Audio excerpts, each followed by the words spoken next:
Boy, it feels good to be back outside again. Good morning, ladies and gentlemen. Morning, morning, morning, morning, morning. How are we?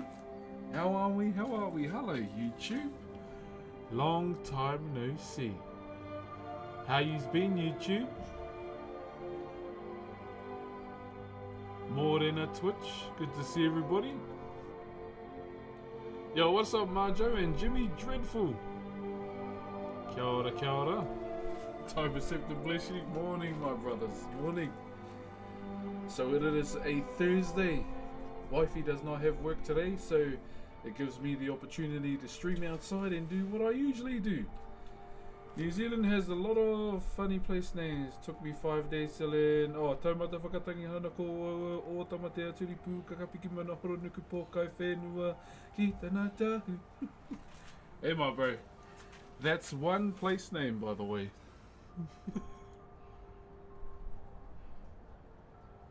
Hope you're doing good. Awesome. Good morning, guys. Yeah, it's she's a bit of a cold one today as usual.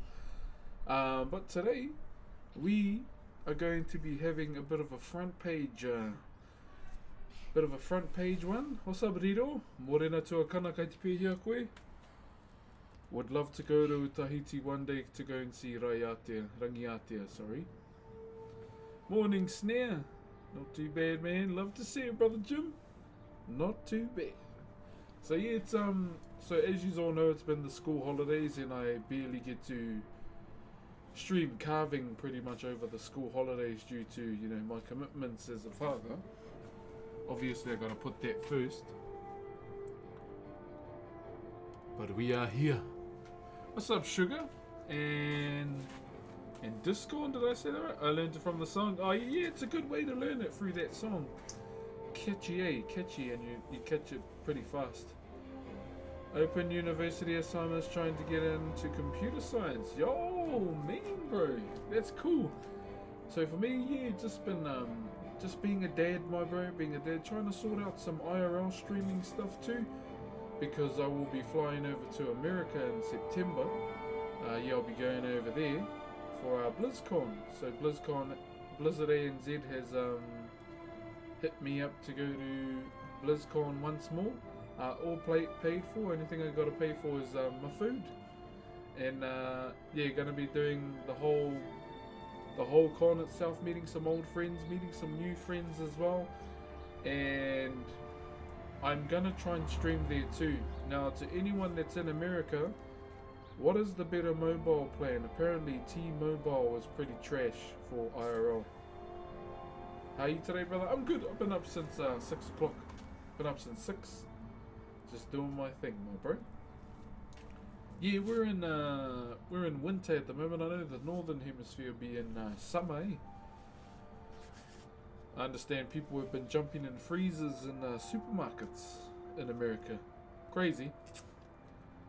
Crazy to do that, especially on top of the food.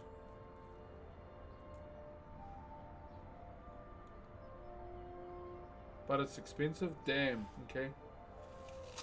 Yeah, I'm only planning to get. It's only like temporary, so I just kind of need to figure out which plan to go with.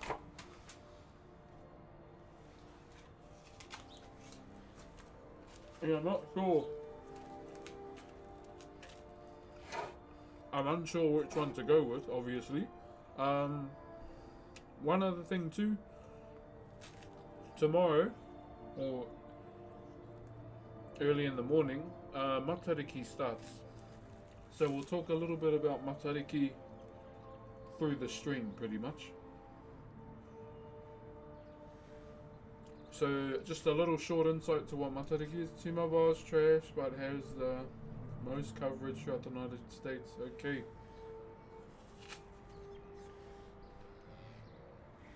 That's a bit of a double-edged sword, eh?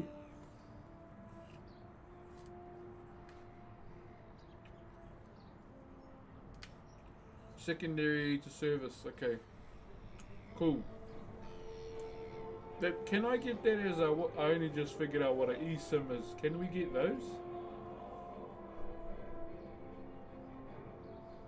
Because I'm going to have some opportunities while I'm at Blizzard too.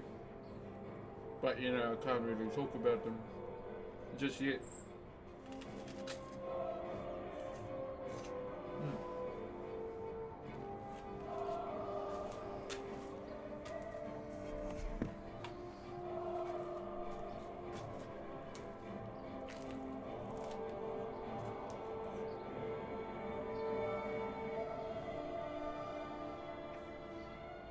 Oh, okay. Yeah, because I was only going to just get a sim and then once I leave, we'll never use it again. Yeah, I'm only going to use it just for like IRL streaming, hopefully. Better than a cup of coffee. Yeah, I'll be honest, I don't like a cup of coffee in the morning because it makes you feel bloated. I don't like feeling bloated in the morning. I hate it.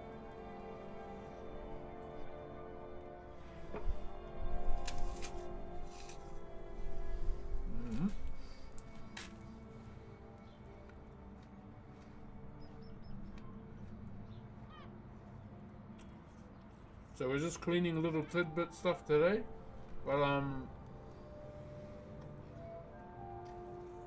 my one of my family members unfortunately has bought a piece of timber over. And let's just say if timber and nails had a love child, it would be this piece that they gave me. Now I'll show you.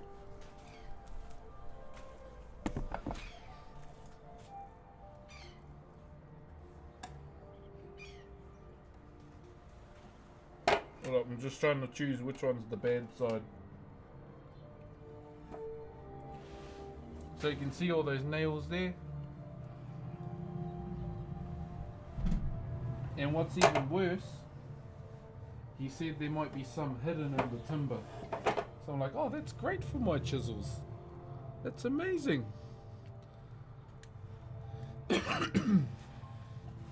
Thank you for that. So there's one poking out right here that I can see. I can see one poking out right there.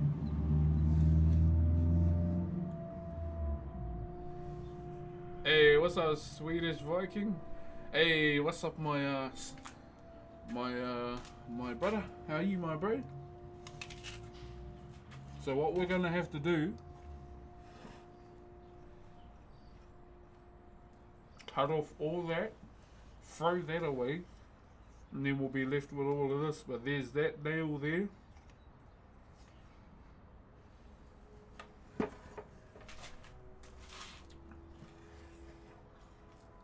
And there's this one here. There's also one somewhere in here. They gave me a real bad piece of timber, eh? I don't know how I'm gonna get them out. Or how I'm gonna avoid them. But we'll figure something out. Joe Sean, yeah, we'll figure something out on how to avoid all these bloody nails. Keep in mind, I don't really do 21st keys anymore, but because it's a family member, I can't say no. Yo, big boy Ivy. Thank you for the 4 months, legend. Thank you very, very much, good sir.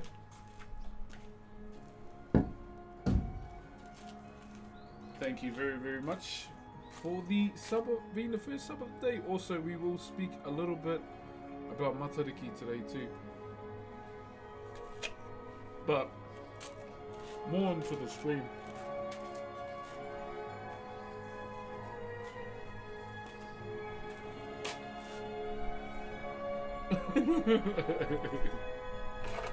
Mike Wazowski.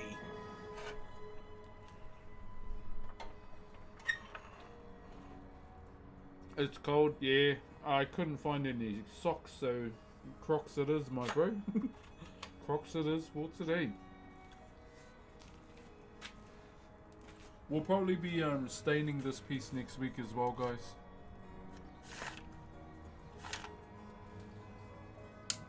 Once I'm happy with everything on it, then we'll figure out where the eyes are going to be, and we'll be straight.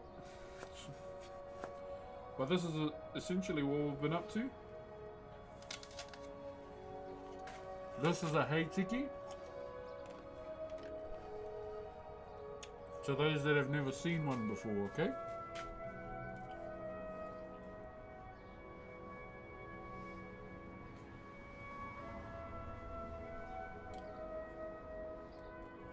There we go.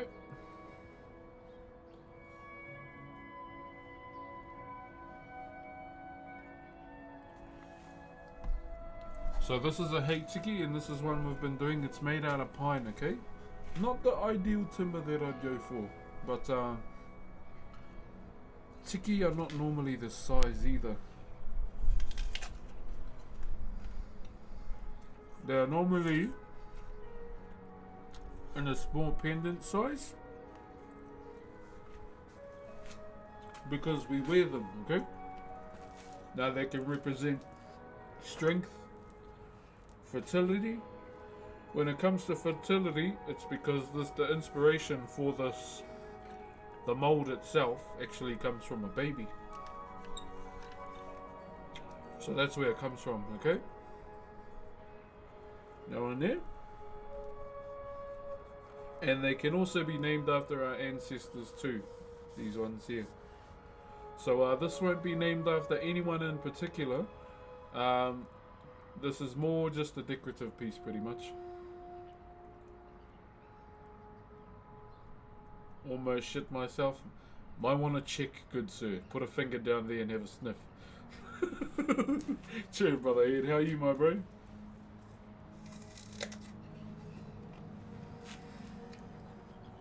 Sniff check, my bro. Sniff check.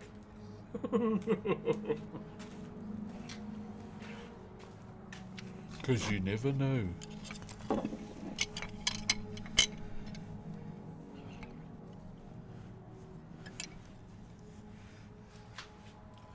Alrighty. I'm almost done with my apple, then we can go hard. How are you, bro? Yeah, I'm all good, my bro. Pretty cold today, but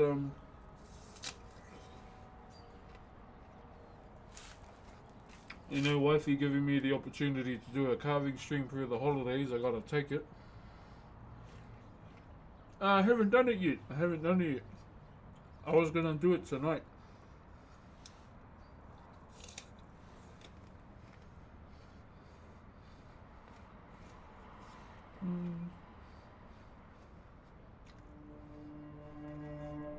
But it was mainly just gonna be me learning how to do a snatch.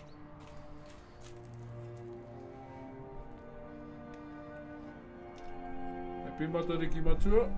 And whea hoe.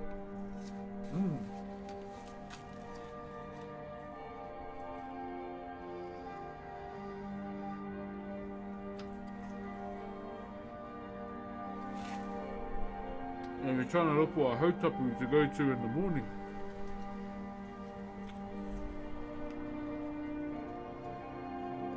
Maybe an hour into the stream, guys, and then we'll talk about matariki a bit, eh?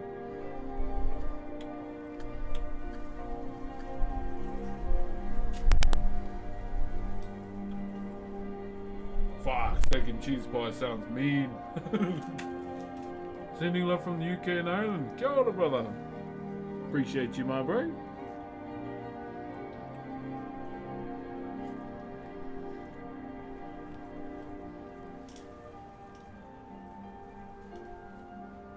I've been trying to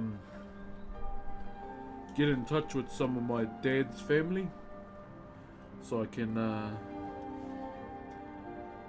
jump into my family's Scottish heritage. And also, once again, I watched a football game and I'm going with Norway. Norway mana. I've been getting a lot of shade thrown at me by the people of England. Just you know, bents. It's been pretty funny though.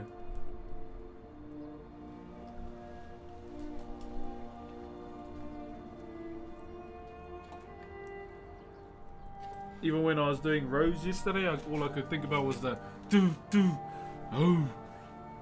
Yeah, so I got a bit of Scottish whakapapa, my bro. Then I'm gonna try and take time to learn for myself.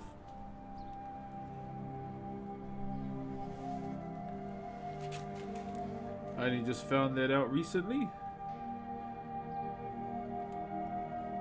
But it's hard to get a hold of my dad's mum because she's so old, and usually in the winter they ship her over to Australia just to stay warm. And we are in winter right now, so yeah. Cheer, brother Robbie. How are you, my bro? I'm Scottish. Big up. Cheer, brother Jimmy. Yeah. So I'm not sure how I'll get a hold of that, but I will, so I can learn it.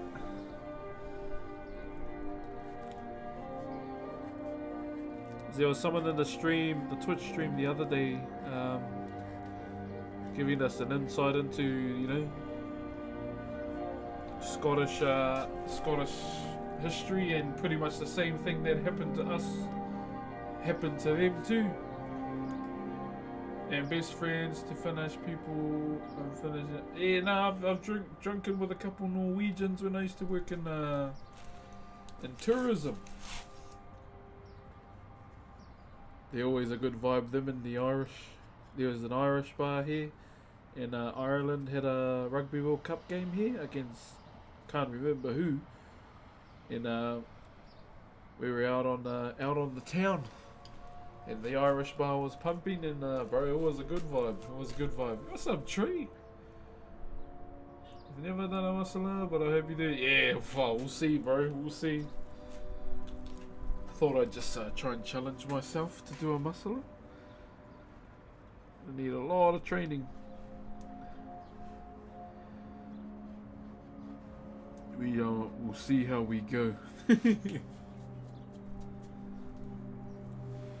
We shall see how we go, my brother.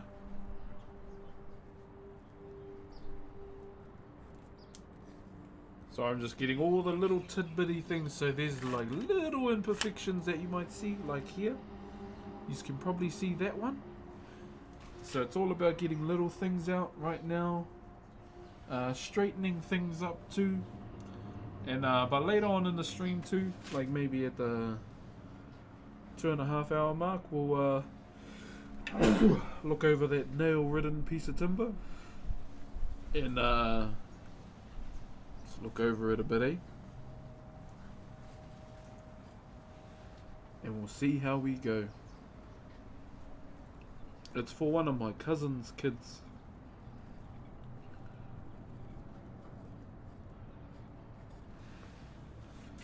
I have a question. What happens if you carve a little too much off?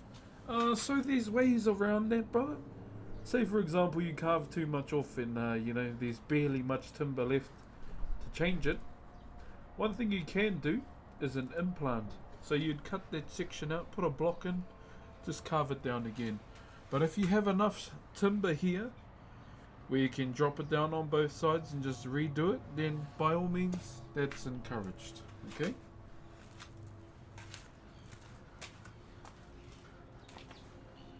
And then you're back on the straight and narrow again, good sir. Now I don't know if my view count's looking a bit different. Apparently we got a front page promo today. I'm not sure. Not sure when it starts. But yeah, we'll just carry on as usual. Business as usual. Once again, also to YouTube. Sorry I haven't really been doing any YouTube streams. I feel like I haven't been a good YouTuber lately.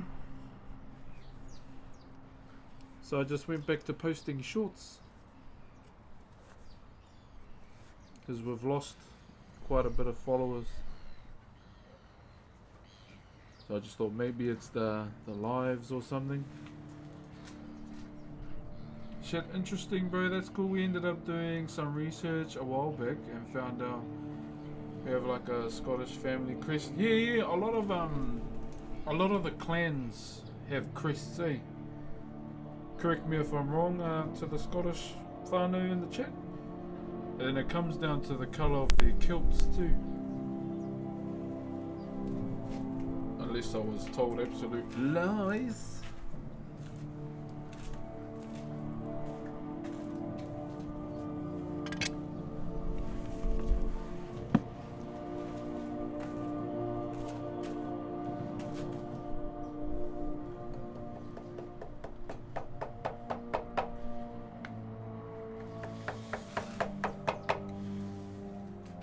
was like, "Far, no wonder." It made sense when we found out we had Scottish heritage, because every time I heard the bagpipes, it always made me feel some type of way.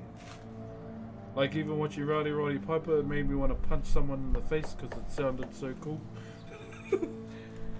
Yeah, hearing Rowdy Roddy Piper's entry music, I was like, "Wow, I could punch someone in the face right now and feel good." Popular surnames like Davidson or Tulloch have a clan name, clan crest, and a family tartan. What's a tartan again? Please, yeah, I'm keen to be educated by you guys too. Vizita! Thank you very much for the 18 months. Thank you, thank you, thank you. How are you, Thousand Sunset? Yeah, nah, every time I heard Roddy Piper's music, man, it just made me want to punch someone in the face. And I'll enjoy it. This was me as a 5-year-old, by the way. So yeah, when I found out I had a Scottish whakapapa, I was like, hearing the bagpipes and the way it made me feel makes sense now. It all makes sense.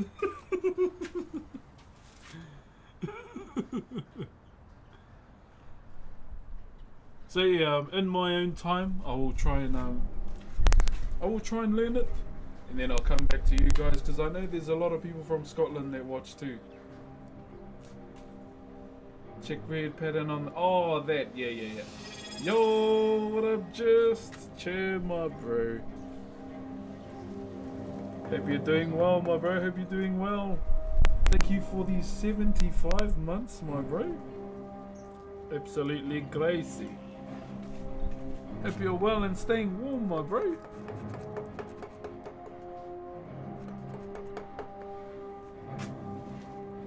So yeah, in my own time I will try and learn the Scottish heritage.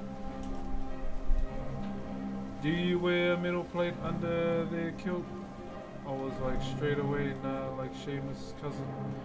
Oh, you know with the World Cup in America, right? All the Scots were going down the slide, and some of the ladies were staying there for a while because none of them had anything underneath on.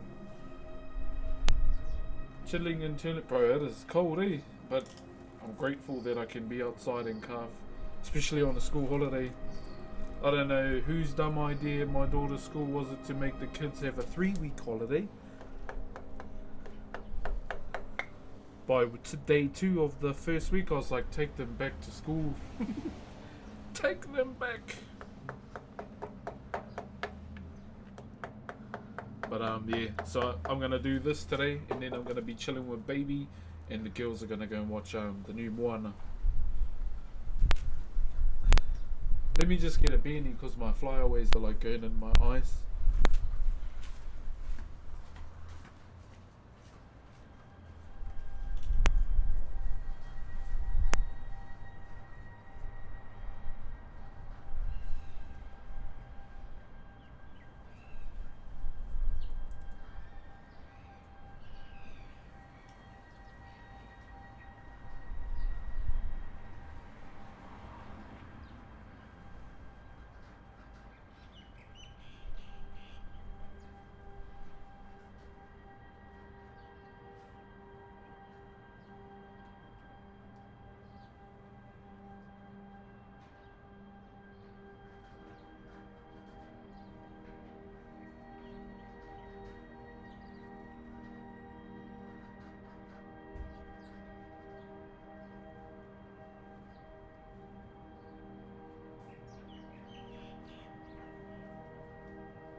Alright, how deep are we into the stream right now? See, around about the hour mark, guys, we'll start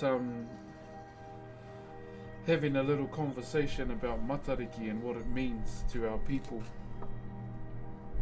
So if you don't know, as well, matariki is starting tomorrow.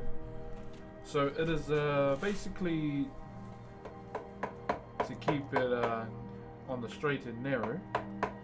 Matariki is like the Maori New Year, okay? But we'll talk about that later on in the stream when we're a little bit into it, okay? And I'll talk to you about one individual as well, by the name of Taramainuku, his name, and his job when Matariki starts as well. Now, there may be some people from cultures in the stream right now that celebrate Matariki too, in their own culture. So what Matariki is when the star constellation comes out in the night sky to herald the Maori New Year. So if you don't know what the star constellation is, it's Pleiades. So I know it's Subaru to some, the Seven Sisters to others. So yeah, I'll talk about that, and we'll talk about also what each star represents too. So talk about that, because I can't talk about what it chooses tomorrow, because I'll be out with my family, you know, celebrating Matariki. I would have loved to have streamed tomorrow, but yeah, our day's gonna start at like 3 in the morning. 3 in the morning, try and look for a hautapu. We'll speak about that too, what a hautapu is.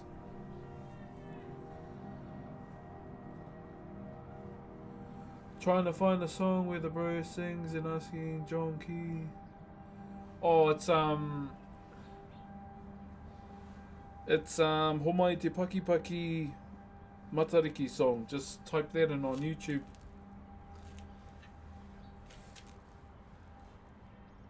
So Tama Waipara who sang that.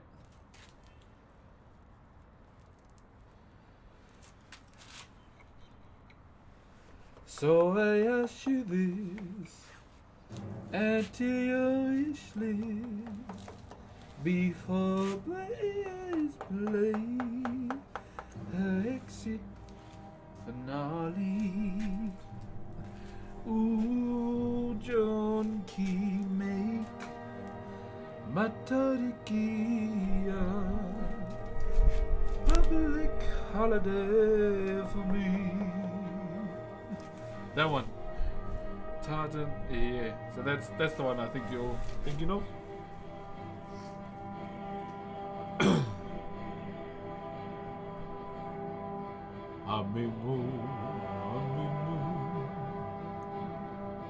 Yeah, just type Matariki song Homai Te Paki Paki and you'll find it.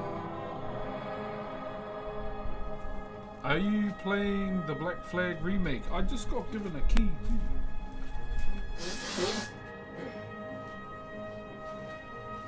Not yet, my bro, but I've been going through a bit of a Gears of War marathon. On the stream, we just finished 3. We just finished Gears 3 and had a bit of a community vote in the Discord last night, and they want me to carry on. Yeah, they want me to carry on with the story, even though it's not the actual story, but they want me to carry on playing it, so I just downloaded 4 last night.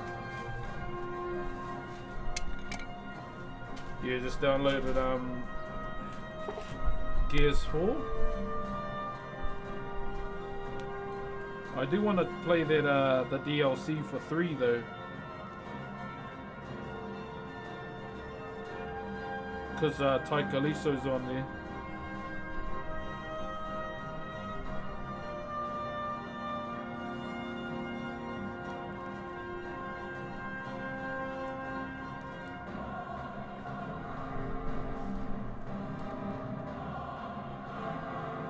Hey, what up, 2 socks? That's what I need right now. 2 socks.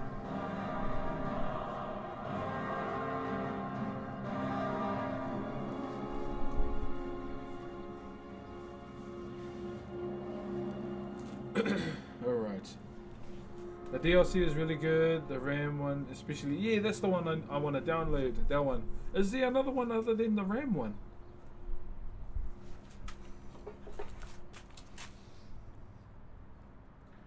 Because I checked and it was just a lot of like ammo packs or ammo DLC.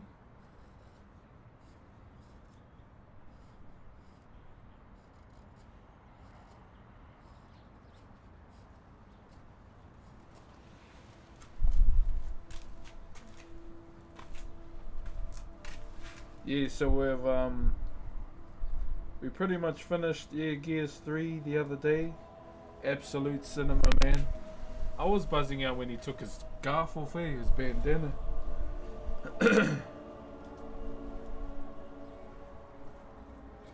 But yeah, that dome death was pretty hard. That dome death was pretty hard, man, I tell you.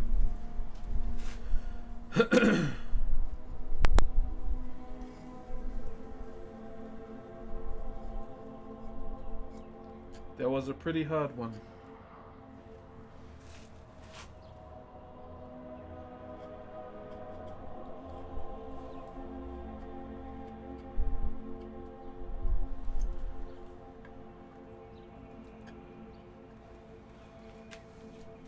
What else? Yeah, and then the Carmine, the Grub Killer. He's cool, man. He's a badass character. I like him.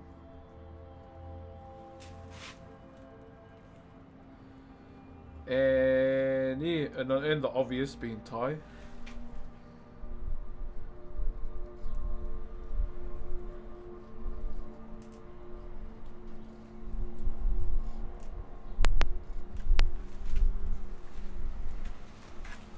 Ram Shadow's only campaign DLC. I think the others are Horde. Oh yeah. I'll probably just try and get the Ram one because it's like $14 for that one. So I was like, oh yeah, we can get that.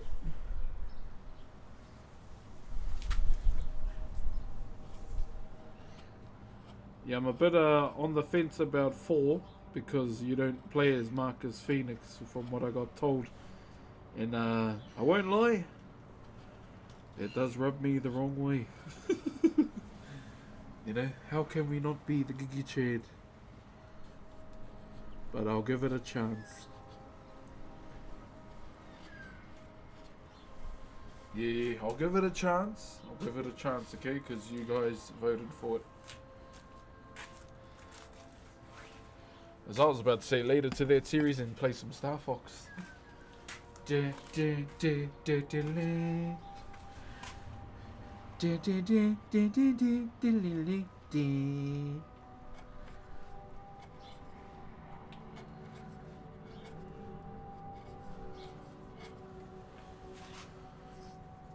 what we're doing now, so you can see the little tidbit section here in the shoulder, so we're getting rid of that, okay? So that's the next bit we have to get rid of. And then we'll be lickety split. Alright? Yo, Sean, can you check the Twitch front page real quick?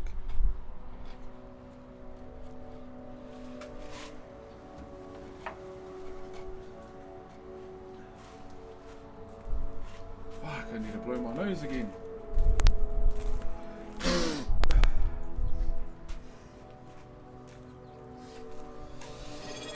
Yo, Valoon!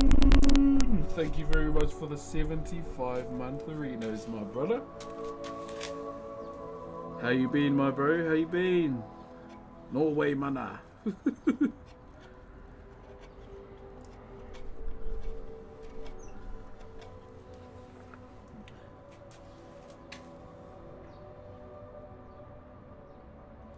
we get a little up close? Oh, you're on it. Okay.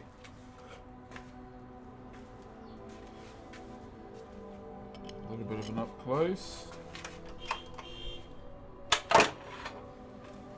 So there, that section there, okay? So we're trying to clean up all of that in there. Once again. There we go. So we still have to clean up in the mouth by the tongue there. Straighten up the tongue too. There you go. Kind of see there as well. In the legs. And then if we flip it over, and then I've shown the other side too, okay?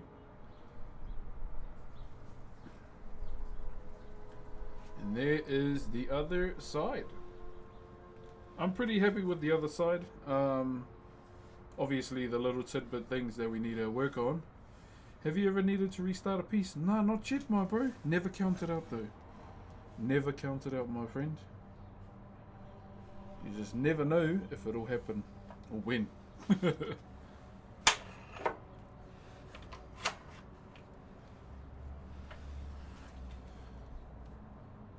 What is this used for? So with this one here, obviously it is going to be a decorative piece because with Heitiki we normally name them after our ancestors and we don't sell our ancestors basically. So hence the reason why this will fall under, you know, a decorative piece. So the number one rule, never, you know, name your stuff after ancestors, especially if you're going to sell them. That's, you know, it's not ideal that you do that. Yeah, that's, in a sense, is, you know, like disrespectful. So we'll see how we go on the front page. Once we're an hour into the stream, then we'll start talking about Matariki a bit.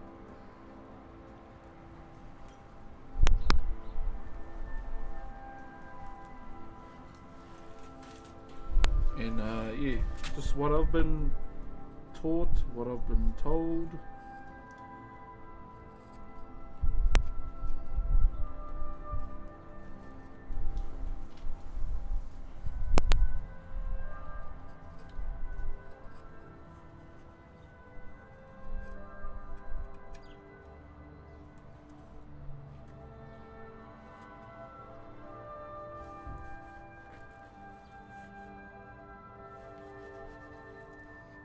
Straightening up the sun.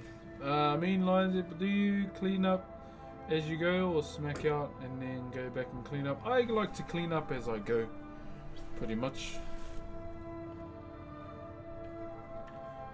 Well, it kind of depends. Yeah, sometimes I'll just, you know, mow through the whole thing and then go back over and clean it all. It just depends if I... It all comes down to if I remember. Like, oh shit, that's right, better clean it. Whakapai nā mahi.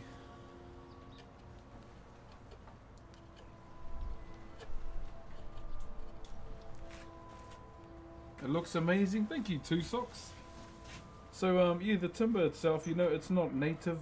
It's pine pretty much. Yeah, it's all pine.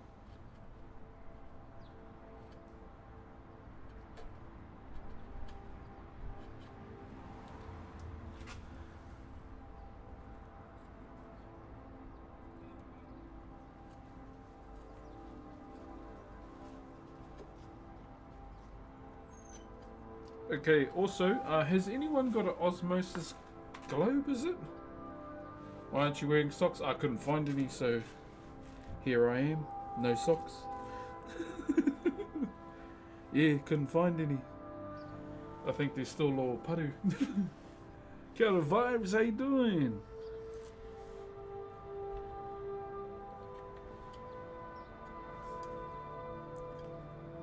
Yeah, if there's one garment I can never find, it's bloody socks.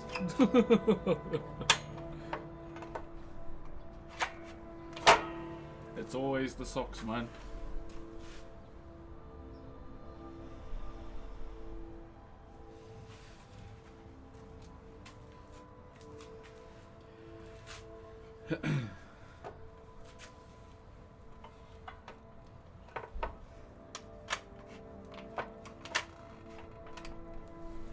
There we go.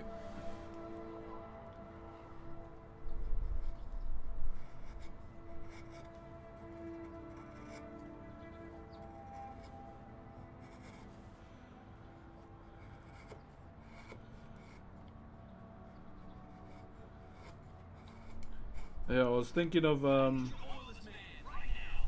getting an osmosis globe. Is that what they're called? These little cameras? Koi, thank you for the Optimus Prime, my bro. Thank you very much, brother.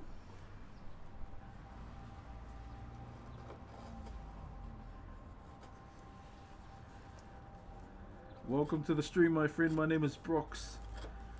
I am a traditional Maori woodcarver. I've been at this since the age of 12 and I'm now 34. You guys have an amazing culture. If there's something else you'd like to know as well too, let me know. Does wearing Crocs in sports mode increase the working speed? I've never tried actually. Never tried. Joe Koi, where you from, brother? Yeah, if you have any questions about the culture itself, hey, ask. That's why I'm here. Who makes the camera? What's their name? My mics are their brand. Whatever. DG. Oh, I don't even know the name of my own microphones.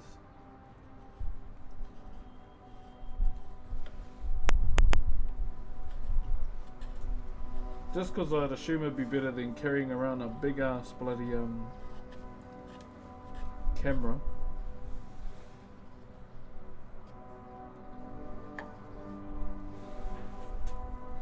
DJI, yeah, that one. DJI, sorry.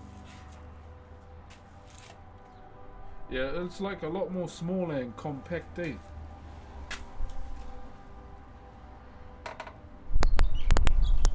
Easy to tuck away as well.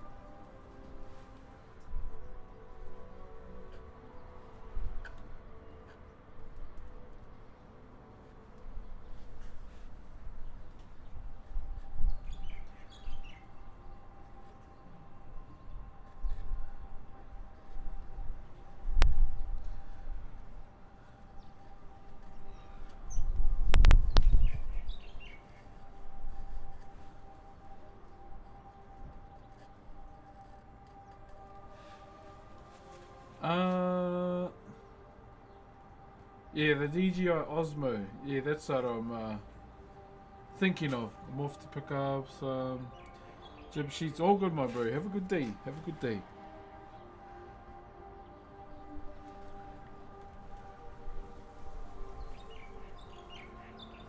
Yeah, I'm still on the fence about designing the sea. I kind of like the way it looks now, just left clean, with the pine grain kind of showing it off a little bit here. And that's the way I'm kind of swaying with it right now.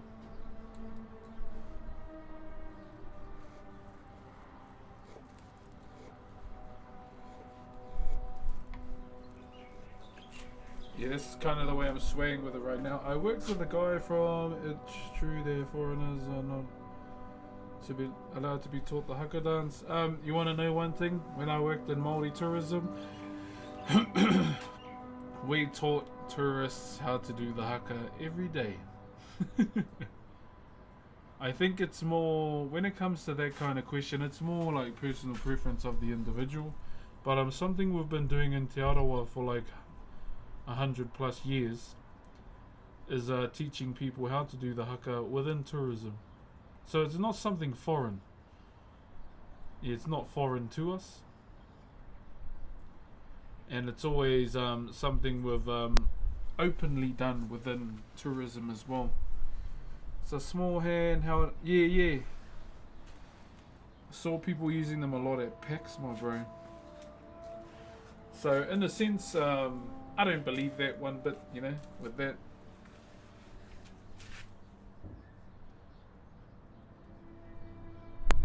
When our people have been doing it for so long.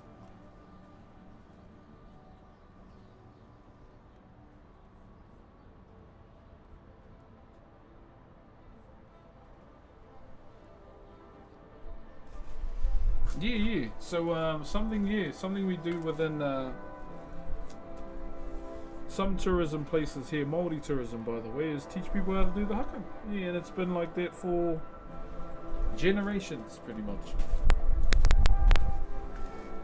So the simple one we teach everybody is, you know, the one the whole world knows, kamate. Kamate is the one that's taught. And for example, we taught Kriperian how to do the haka as well. If you don't know who Kriperian is, he is a big streamer as well. He is the first big streamer I ever met before I became a streamer myself. And that was pretty much the buzziest show I ever did, because I saw his Instagram that him and his wife were in the country. If you don't know, he plays Hearthstone, Path of Exile as well, Diablo. He's been around for a long time. And yeah, just one night we were... Okay.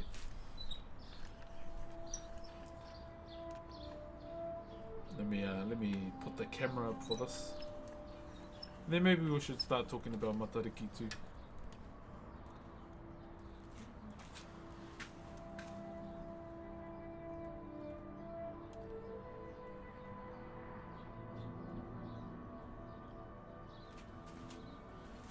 So, at my old job before lockdown, we used to do cultural performances, and it was the night I met one of the first biggest streamers I'd ever meet in my life, and his name was Kriperian. So yeah, you can picture me in our traditional garments. I'm walking over the palisades to blow the conch shell, and there he is, Kriperian himself, and I'm like, oh, he's here. And here's me trying to stay in the character and trying to stay true to what I was supposed to be, Maori warrior. But deep down I was like, oh, fanboy. So yeah, my old job, that was the first time I met Kriperian, and then eventually I saw him again at ExileCon.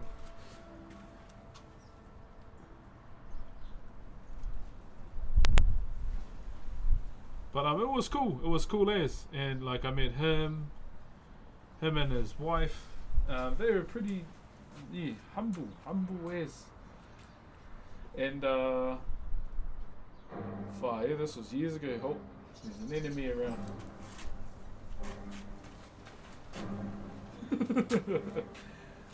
So now that we're on this POV, we may as well talk about it now. So as you all may see in the stream title, Matariki is tomorrow. Now, as I mentioned, Matariki is the star constellation that heralds the new year, the new Maori New Year. So, even sometimes in this day and age, some of the Kurakawa Maori or the Maori schools, they have their prize giving now, in acknowledgement to this brand new start of the year for our people. And there are probably many other cultures around the world that celebrate Matariki too.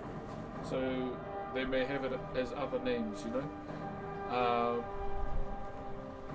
But Matariki is a time where it's not only a new year, but it's also a time of remembrance as well, and you know, another fresh start to life too. So when I say remembrance, so this is a time where what's his name? Let me just go and ask the kids real quick.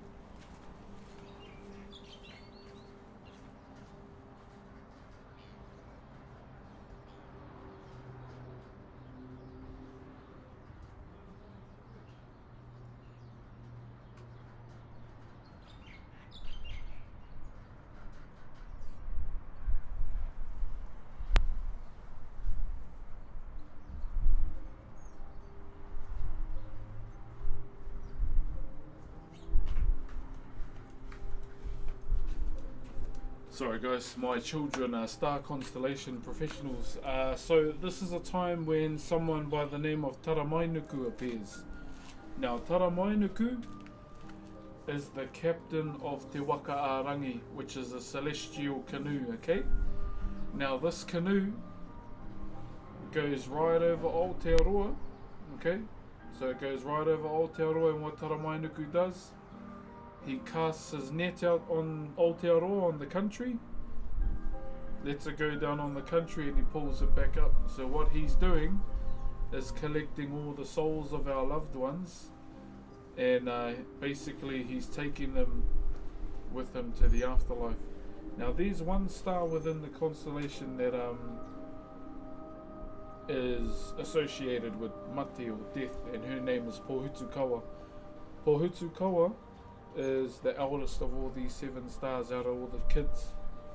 So there's 7 stars. We have Tipuanuku and Tipuarangi, who are like stars that are associated with kai from the whenua. Waiti and Waita, they are the freshwater and the saltwater stars, so anything that dwells within those bodies of water, they govern those. And then we have, as I mentioned, Pohutukawa, and Pohutukawa is the star of death, where we remember our loved ones as well. And Waipunarangi and Ururangi. Waipunarangi and Ururangi, those are the stars that are associated with the weather. And Hiwa Iterangi is the wishing star, where you put all your dreams and aspirations pretty much. And then you have Matariki herself, which is the main star within their constellation too. So in a sense, we have these things called hautapu that are going to take place tomorrow morning. That's when Matariki starts. Now hautapu are like when we have gatherings and we do all these things, we acknowledge those stars would have, food from the whenua, food from the river and the sea as offerings to those stars. And it's a time where we acknowledge all our loved ones that we've lost as well before they're taken by Taramainuku. Taramainuku takes all our loved ones' souls that he catches through his net, and then he takes them to the afterlife pretty much. So that's basically the cusp of what Matariki represents. It's not just one thing, it's many things. Okay, so that's all taking place tomorrow. Once again, it is the Maori New Year, so it was a time for us to harvest as well, harvest our food. But for me personally, it's a time of remembrance, because we often lose a lot of people in our lives. So I guess I associate with Pohutukawa more. And I'm gonna lie, Pohutukawa is one of my favourite stars, and the meaning behind her being the star that's associated around death and losing our loved ones. Pretty much because it makes you remember and not forget. It's the main thing. Time to enjoy the food that had been harvested. Pretty much my bro. So those are all the celebrate, and it's become a public holiday here too. There was from the last Prime Minister, Jacinda Ardern. Obviously there are individuals within the country that absolutely hate the fact that Matariki's a public holiday, but all in all, if you have a problem with that, fuck off to work and go and do overtime, like Te Ao said.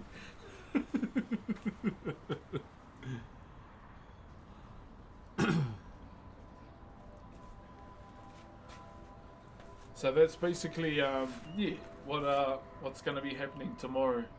So a lot of hautapu will be happening around the country tomorrow. And my kids, my 2 eldest girls, they're real big on the stars too, like on Matariki itself.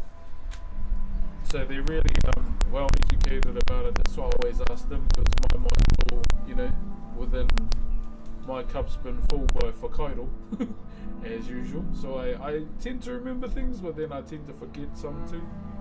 That's why I always ask the dictionaries inside. And they just roll their eyes and give me the answer anyway. So that's all happening tomorrow. Cool. I love learning about different cultures, myths and folklore. Oh, cheer my bro.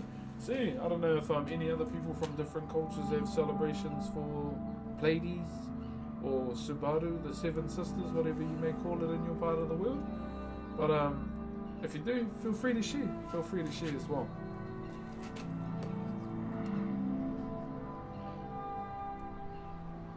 If you're doing one, no, that's just my thumbnail for my YouTube streams. Yo, what up, Low Gains? Cheer, my bro. Cheer. How are you, my bro? How are you?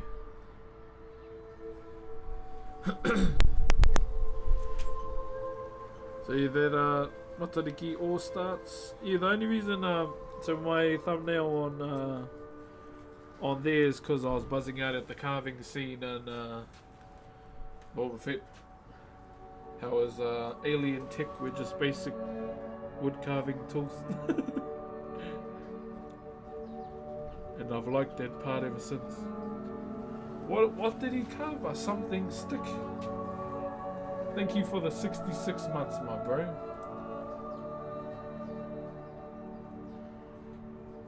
Too many houses around where I live. Yeah. Like even for us, we're trying to figure out which hotapu we can go to as well. Getting some nice time off, then I'm back to work with some Aussie co-workers. Oh, true. So this is this is a heitiki that we've been working on. We're going to be working on this a little bit. Then we're going to be swapping over to another piece of timber, okay? There's another piece of timber that I'm going to be working on, and let's just say it's nail ridden. Nail ridden. So I don't know how I'm going to navigate that, but I'll find a way. I'll find a way as I always do. So yeah, we got a bit of a family job to do.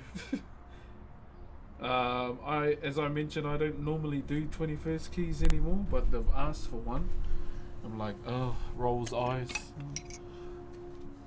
So we'll just do it anyway. This doesn't mean that I am doing 21st keys, okay? It's just a one-off.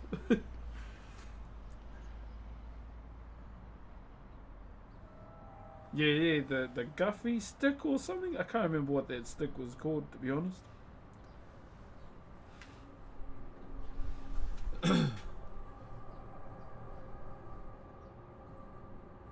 Question, my bro. What's the shipping cost for the commission? So it was around. Last time I checked, was around 400, but it's changed. Like, I still can't send out because of old mate. Like, it's all ready to go. I've just got to wait for old Trump and the bloody tariff things. Because I went to take it in a couple months back and they said you still can't send. I'm like, brother, I might try again this week. Maybe it's changed. Because isn't he getting a bit thing off those two? I'll go and check this week.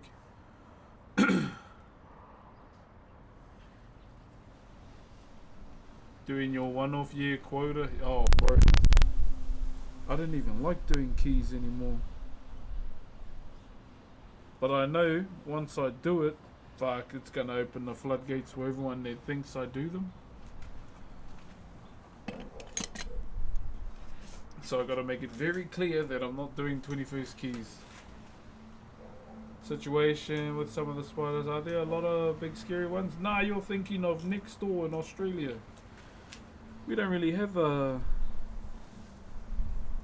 big spiders other than giant sized weta, maybe?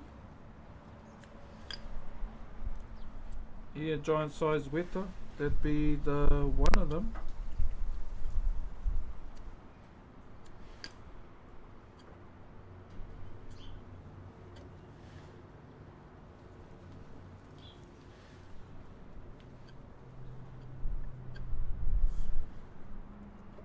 Yeah, so one of the tricks I've been doing with sending carvings overseas is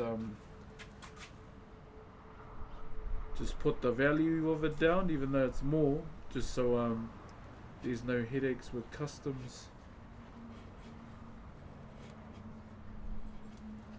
But yeah, it's been a bit frustrating not being able to send your piece out to America, bro. I won't lie. But I'll check it again and see. Hopefully this week coming, because I'm going to be away tomorrow. I always wondered, what do you do if you really mess up? So, for example, if you mess up under 1k and extra fee to pay, yeah, that's why like, it's better to just undervalue it on the piece of paper, because if it's if it's over a certain value, there's shit they got to do as well and all that stuff, and I feel bad. Morning, Jiggy. And the one, yeah. I always wondered, what do you do? So, there haven't really been any moments yet where I've absolutely, chalked it. I won't lie. But you never count it out, eh? Never count it out. What the hell? What are you? No, don't do that. I'm paying that. Okay, where's my phone? I'm returning that. $200. You're too kind, my bro, to not give you this. No. That's the agreement with the chat carving. I pay the whole thing. No, I'm returning that. Let me get my phone. Hang on.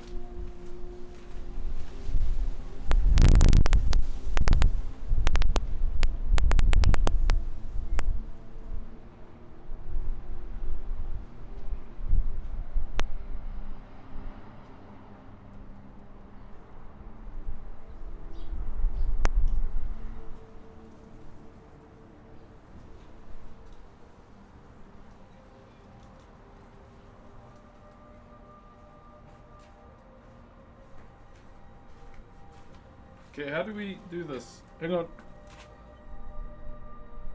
Hey, how do we do this? Fuck, I'm too far away from the internet.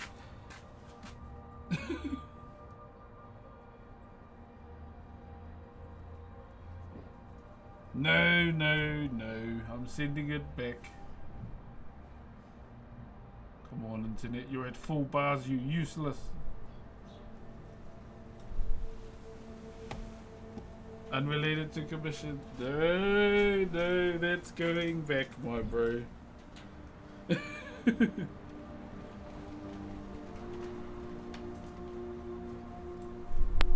That is so going back, good sir.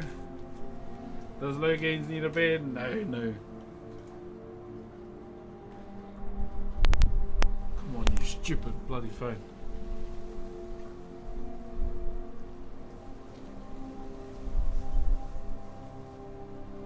How do I pay 120 for it to be on 2 bars? Oh, there we go. Oh, I threatened the internet and it worked. Okay, how do we return this? Oh, fuck. Okay, let me put it closer to the waves. Even the internet doesn't. Oh, don't you worry, it's going back. It's going back.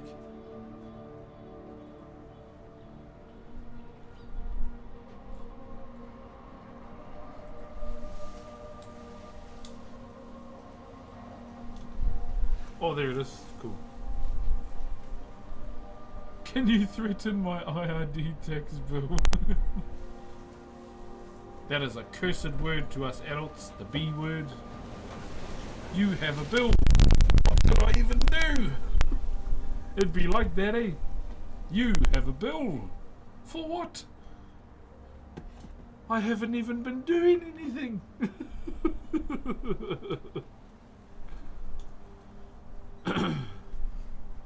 Okay, it's loading. I'm gonna get you, Logan. I'm gonna get you.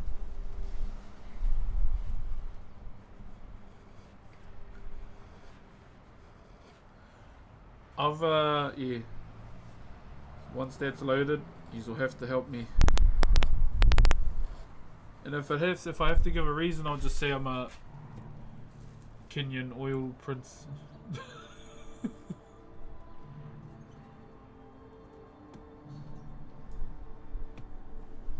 Kenyan oil prince or something.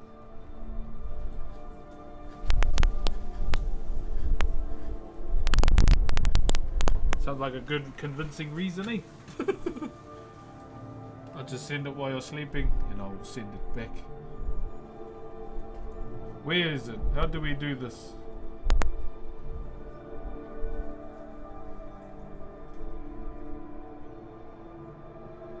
Fucking stupid internet. You ever have an accident with your sharp objects? Not really. I'm gonna send it back regardless, okay? This internet's frustrating me. And I'm on the front page. Nah, my bro, I can't accept that, my bro. Let me try and get your carving to you first, my bro. Then I'll slightly consider it. I'm not touching that, my bro, until I give it back.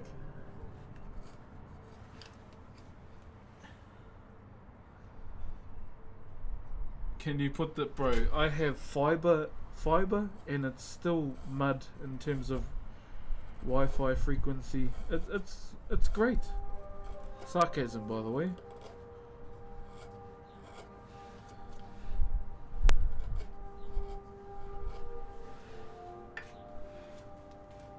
Hang on. Wow, that's actually annoying me, eh? It's actually annoying me that I can't send it back right now. Hey, Binobi. I'm that guy as well in life. I like immediate response. I'm gonna say thank you for sending it, but I gotta send that back, my bro. It doesn't feel right.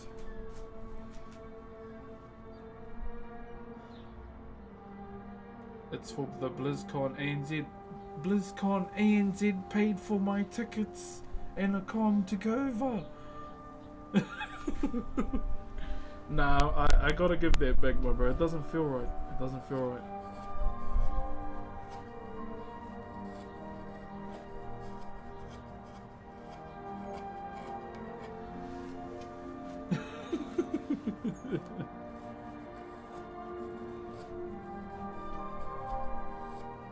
I'm gonna get you. I'm gonna YouTube how to do this refund too. I just hope it's not a 9-minute video on how to push one button. You know those tutorials, eh? They're the worst, bro. Did you ever get Shiny Charmander? I haven't been playing it recently. I've been playing Gears of War and being a dad. I'll be honest, I kind of just want to play the game at this point, eh?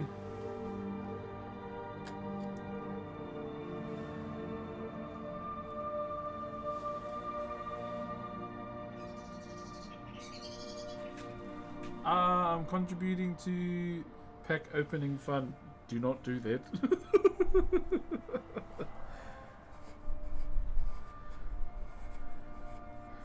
Don't say that.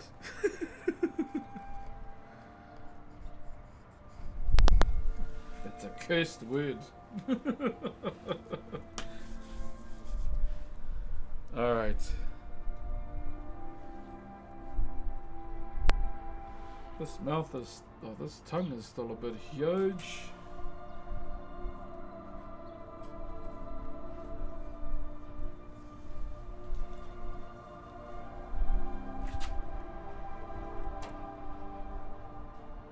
Sorry.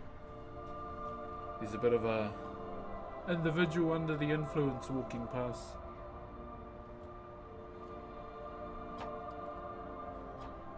There's this one lady that lives on our street. She walks around like this. So she walks around our street like that.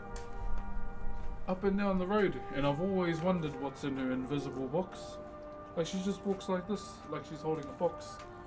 And I'm like, loot bundle. Yeah, she just walks up and down our street. But you can tell she's on the light bulb barbecue.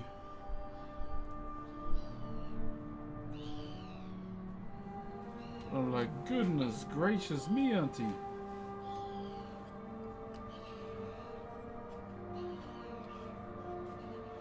My second daughter calls her the skeleton lady because she wears a skull mask.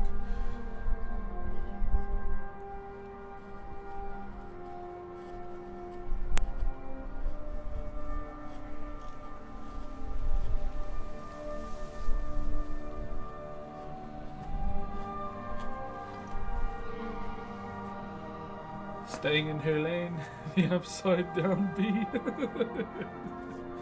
Yeah, she's whew.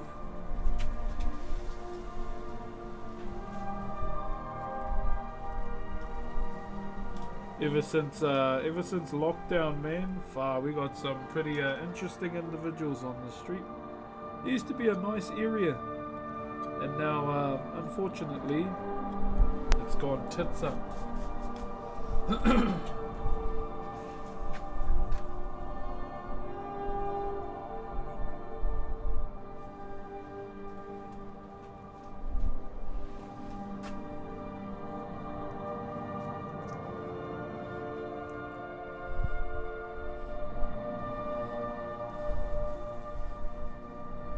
I'll be keen to try and go and do the stream tonight too, guys. Learning how to do a snatch.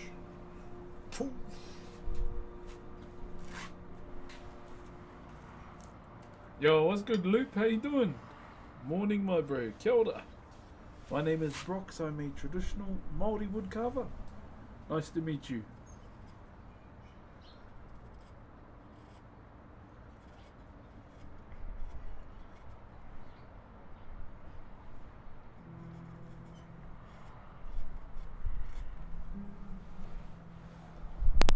I've always lived in the bad areas, so I'm used to it. But yeah, bro, 100%, bro.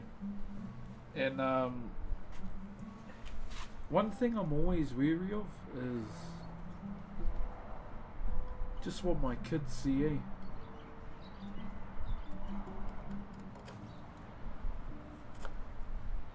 Because you know they kids will pick things up like a sponge, eh, and just remember it over and over again. Gonna lurk for, but no, you're all good, bro. Do your thing. Yeah, tell me, brother, just do your thing.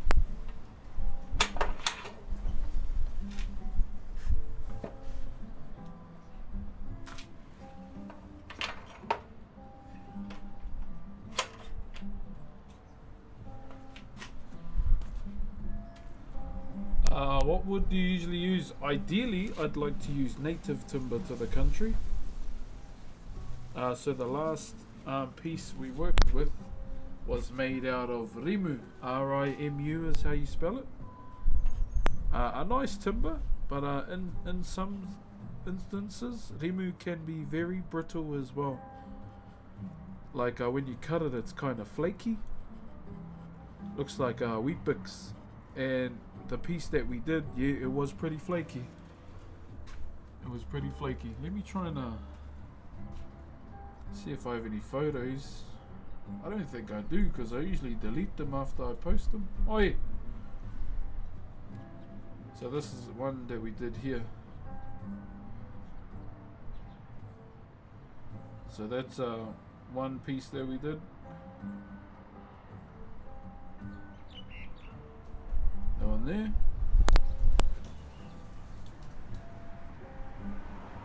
And then the design on the cloak too. So the design is called potama. Potama is essentially a design that can be tied to, you know, life, especially education. You know, we start on one level, then we ascend to the next and move on to the next one, so on and so forth, okay? So that's why I use that particular design. And I used a Phillips screwdriver to do all those holes over there, just to basically bring out the design on the cloak a bit more. Flaky because of the moisture. No, it was pretty dry. It was a pretty dry timber, and we used tongue oil to do the finish. So that's it up close to the face with the abalone seashell. So we'll probably use tongue oil again too. And there's the other side as well. Yeah, so basically with that piece that you saw, so it was for an old mate from high school. So his wife was graduating from her psychology studies, basically. So the first thing I had in mind was a korowai, which was the cloak that you saw. So that was initially the first design I thought of, okay? that one there. Let me show you again so we can talk you through my thought process. So it was that design there. So that was the first thing that popped into my mind was the general shape of the body, like using a cloak, because in graduations we normally use korowai for people, and you know they were doing those korowai for these big specific moments. It's just to celebrate an individual and wearing these cloaks that our ancestors wear as well.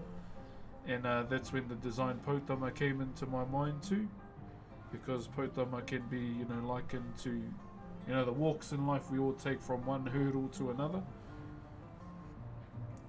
So that was basically my reasoning for using that, and like even down to the face too. So you can see in the face here, this design is called Punga Were Were over there. So you can see these little these 3 lines there. So the story with the Punga Were Were design is, so Punga Were Were also represents resilience as well. Those two this design here, and in the brow. And in a sense it can hold the story of the pukeko, which is a blue swamp hen. Now the blue swamp hen climbed the heavens to try and find its wings to fly, and it did, but it can only fly to a certain point. Now you see these sections here can represent the pukeko taking steps. One moment. And the notches in the middle can be they're like the pukeko biting, then taking 2 steps, then biting again. So that's what these little notches represent too. And that's all throughout the face, okay? Throughout the face here, and then on the bottom here we have a moko kauai. So a moko kauai is basically some of the facial tattoos that we have in our culture. Now a moko kauai can only be worn by women, okay? The chin area. Now it doesn't mean, how the males have the full face. It doesn't mean that the males one means more. So we're about to go into the moko realm now. So it doesn't mean that the ladies one means less than the males. They all represent the same thing, genealogy as well. And the mother's side, the father's side. And the men have the full face. Now the way the process starts for mataora, or the men's one, it starts at 13, and it starts here, and eventually you branch out to this section of your face, and then out. Depends what you do within your life. Now from what I've been told, everything from the eyelids down is all your physical achievements that you may make in the world, and then you'd start receiving more and more throughout your bottom side of your face. And from the eyes up is more for like the spiritual side of our people, whether you were passing down genealogy, learning karakia or prayer, all the prayers in our culture. And keep in mind that our head is the most sacred part of our body as well, because it holds all the knowledge and it's the closest body part we have to our heavens. So in our culture we've got 12, okay? 12 heavens. Now if you need a reminder in the physical world how many heavens we have, look for a bird called the piwaiwaka. A piwaiwaka is a fantail bird, and it has 12 long feathers on its tail. And we're about to go into another part of culture. Now the piwaiwaka, or the fantail bird, is also a sign of a bad omen to some tribes, not all. So from one side of my tribe of Tuhoi, the piwaiwaka is actually a guardian to our people, and we acknowledge all the birds and the trees and the mountains as our elders, especially the birds. And our fighting style actually comes from that bird too. And there are other tribes like my Te Arawa side that I've been told and seen by some of my mates here that the fantail or the piwaiwaka is a bad omen bird too.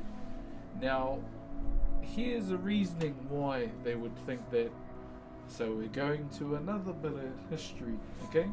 So we all know Maui, not the one in the Disney movie, but Maui he was demigod as well, and Polynesian ancestor. He did not, in my Whakairo, in my own heart, I feel like Maui was a Polynesian ancestor, and he was, a demigod to all within, Polynesian Triangle.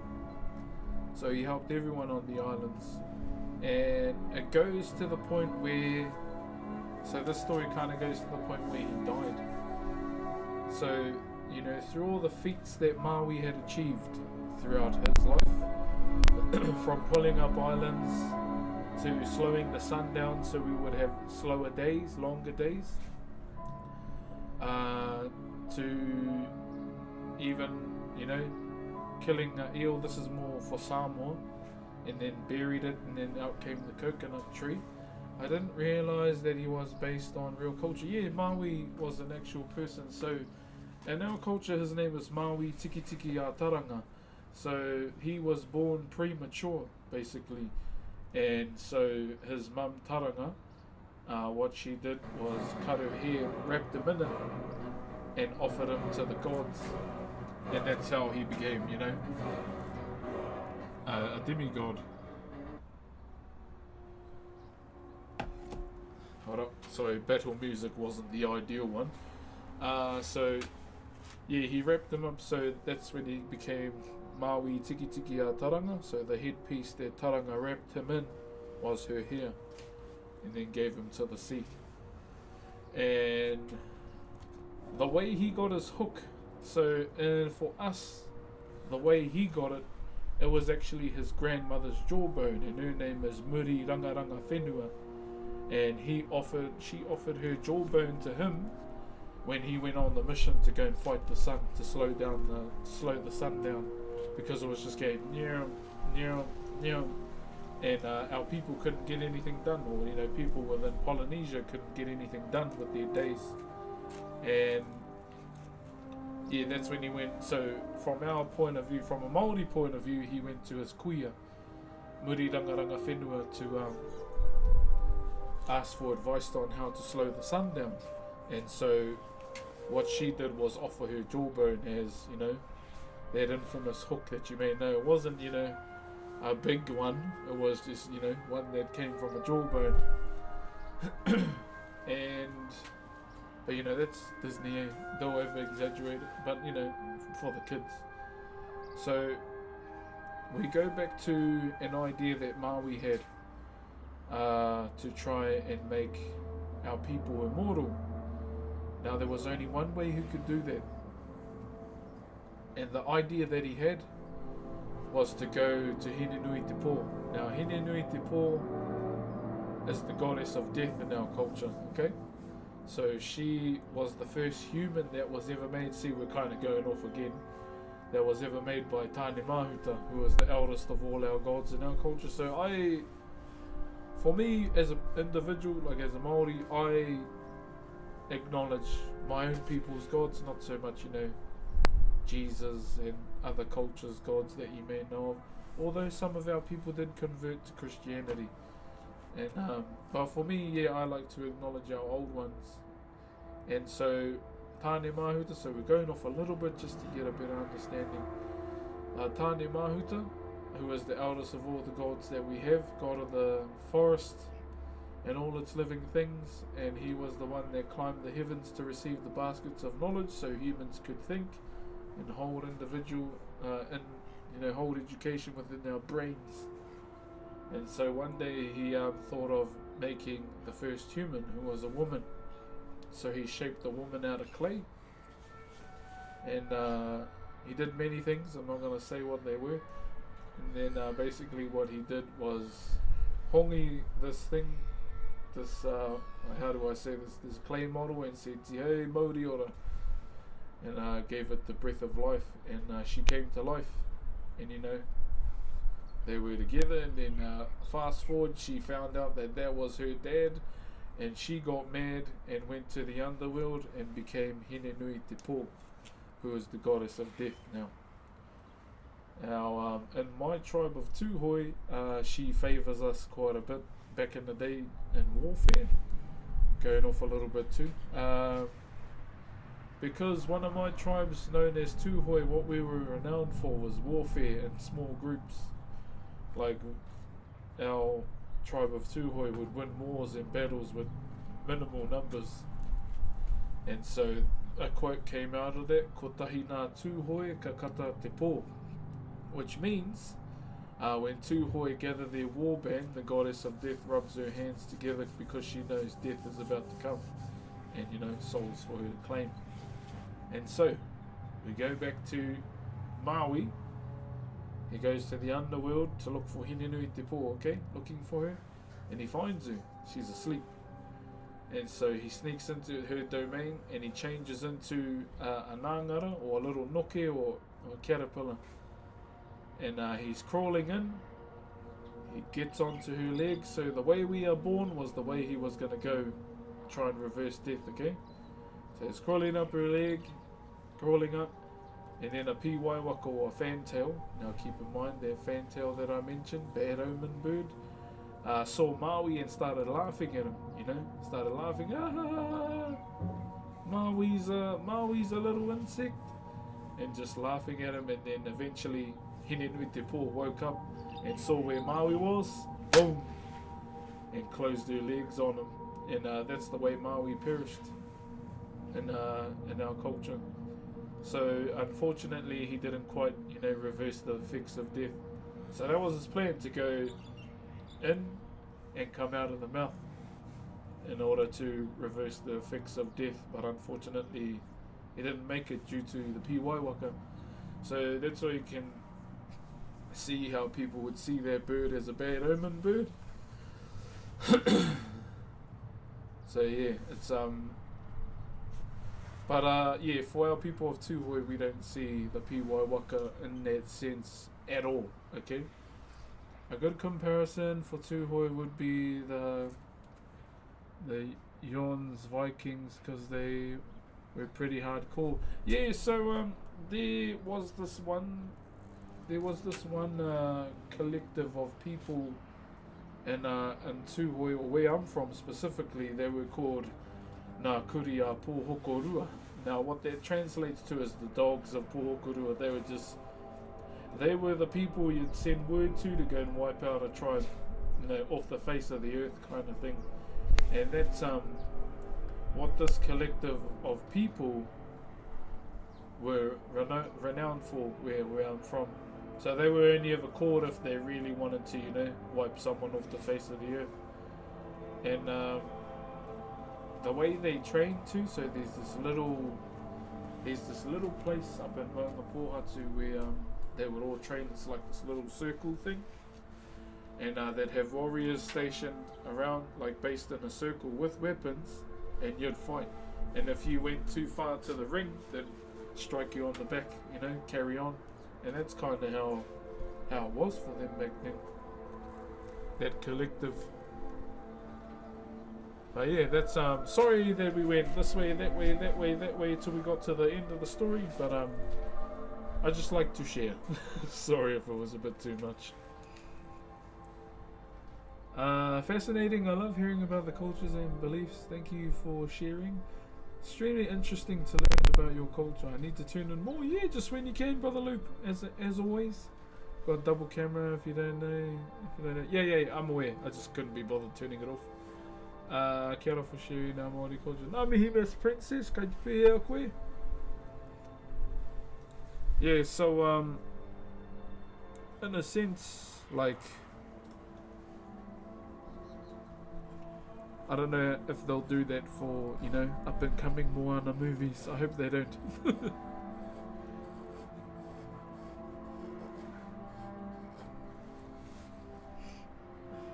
But yeah, something tells me Hollywood wouldn't. So yeah, that's one of my other reasons for just streaming in general, guys. Just sharing. Sharing is the main thing that I want to do, okay? Thank you very much for all the sub love too. Oh my days, who was that? I haven't forgotten either, low gains. Beautiful, good details. Thank you very much, brother. Discord. Yo, Loop, thank you for the brand new tier 1. Kia ora, my bro.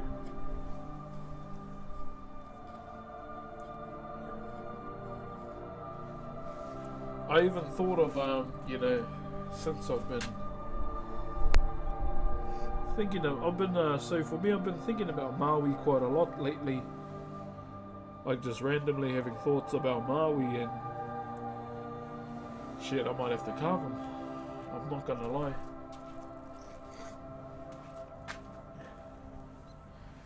So, as I mentioned before, so you heard about, you know, where I put my faith. Yeah, so I only believe in my own people's gods, pretty much, and that's the way I've always been. Like, you know, it's not me trying to belittle anyone, but it's just the way I kind of think about it as well. And even for me personally, we have a lot of karakia prayer that finish with amene, which means amen. And usually when we're at gatherings and they're saying prayers that have amen and then I don't say it. Yeah. So yeah, my reasonings is because, you know, I'd rather just, you know, focus on, you know, the gods that my ancestors brought over as opposed to, you know, that the ones that came on a different boat kind of thing. Yeah, it's not so much me trying to put someone else down, it's just how I roll as a person. Yeah. You know, each to their own.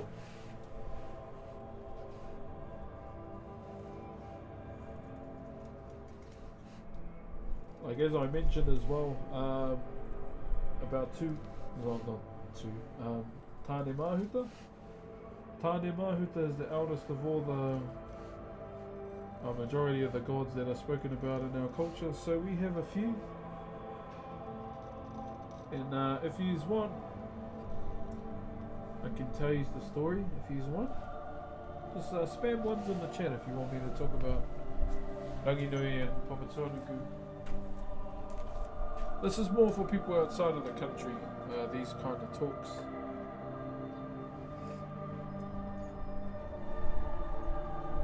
Would love to hear it. Okay. Moment, let me just get this.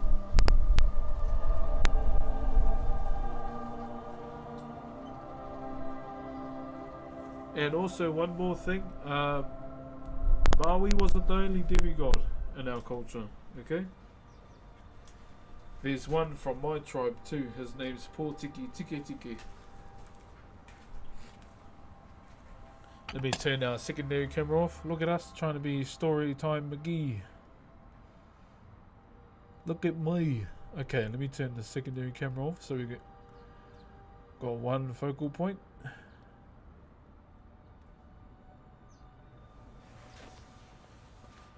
Should I bring the talkers in too? I wonder.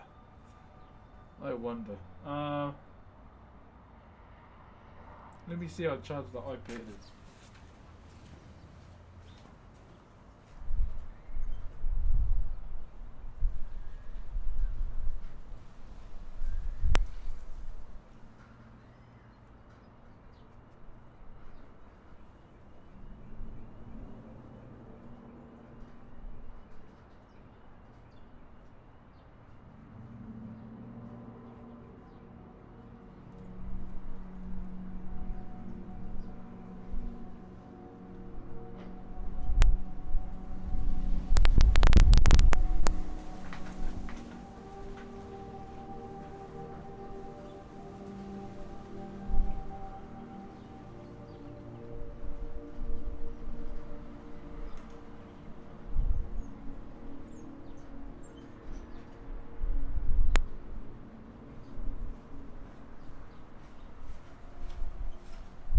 Ratchet, my kids are having pancakes. I was like, oh, I want a pancake, but I'm dieting.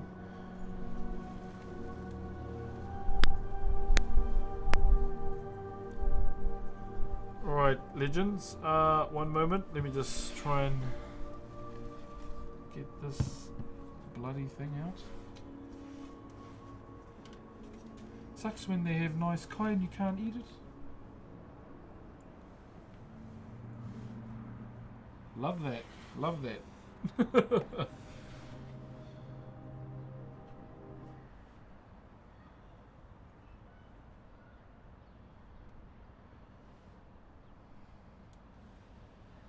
Hold on, guys.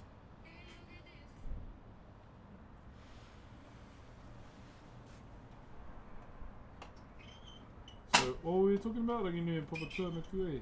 Yeah. Alrighty.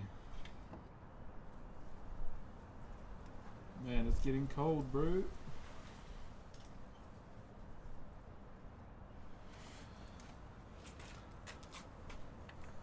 Seems like good food comes out when you're dead. Yeah, I'll be honest, bro. It does. It does, bro. Straight up. So, just for those outside of the country, we're gonna have a talk about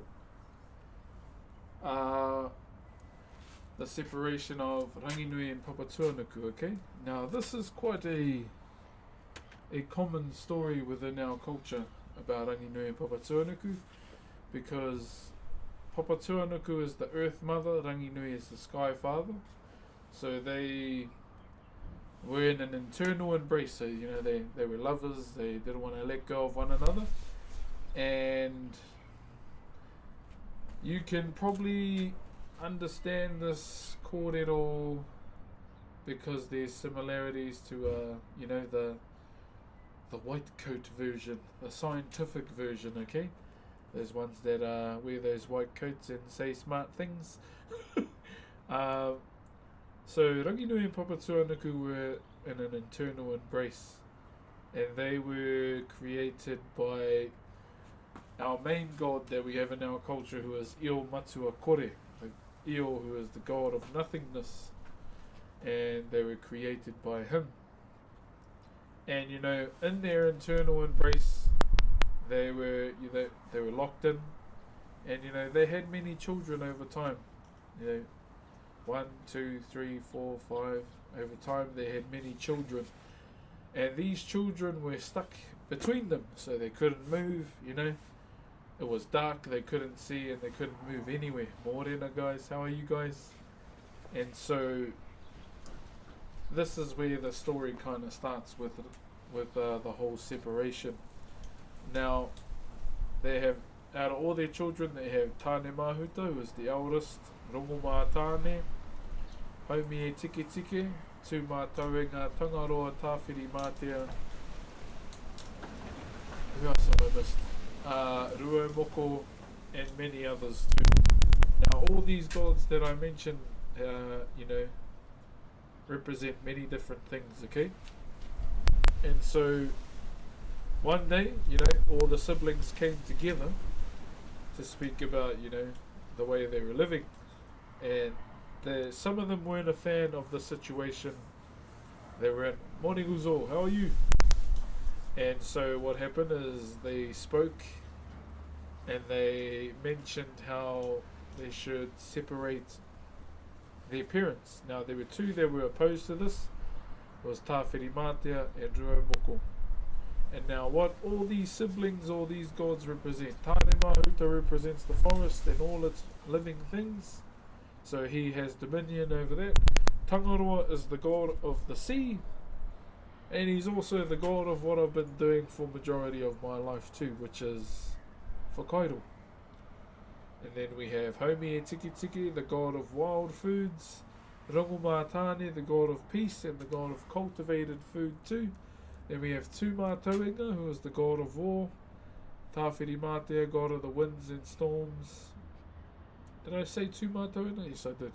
Rua Moko, who is the god of eruptions and volcanoes too. So, the two that were opposed to this was Tāwhiri Mātea and Rua Moko. Rua Moko is still within the womb of his mother.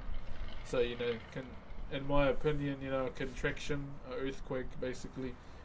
So that's where he lays dominion over. Now, it came down to a vote of whether they would separate the appearance or not, and obviously the two were overvoted by the many. And so, from that, they all began to have a go at trying to separate the appearance. And so, they all tried tū mātaunga, tangaroa, haumi, tiki tiki and rongo mātāne, till it came to Tāne Mahuta, who was the eldest. And so, looking at all his siblings, he decided and tried to figure out, does likes boost your... I have no idea, my bro. Hope you're doing well. Thank you very much, Henry and Marcus. Kia ora. So, what Tāne Mahuta did, he placed his back on his mother and put his feet up against his father. So basically like a leg press, right? So Tāne Mahuta began to push, and then, he felt movement. As he was pushing harder, they started to see beams of light all around him. So he knew he was doing the right thing while he was pushing. Thank you, brother Marcus. Thank you, brother. And H and Henry again. Kia ora. So I was just explaining the story in our culture. Sorry about the wind too. So he was pushing and pushing till eventually he pushed one more time and boom! Separated his parents. Then the beam of light funneled in and blinded all of them. And then an all-out war happened after that amongst the siblings, and that's when Tāne Mahuta, Tawhiri Mātea, sorry, the god of winds and storms, declared war against all his siblings for the rest of time. So you know how you see the storms and the hurricanes scar the land?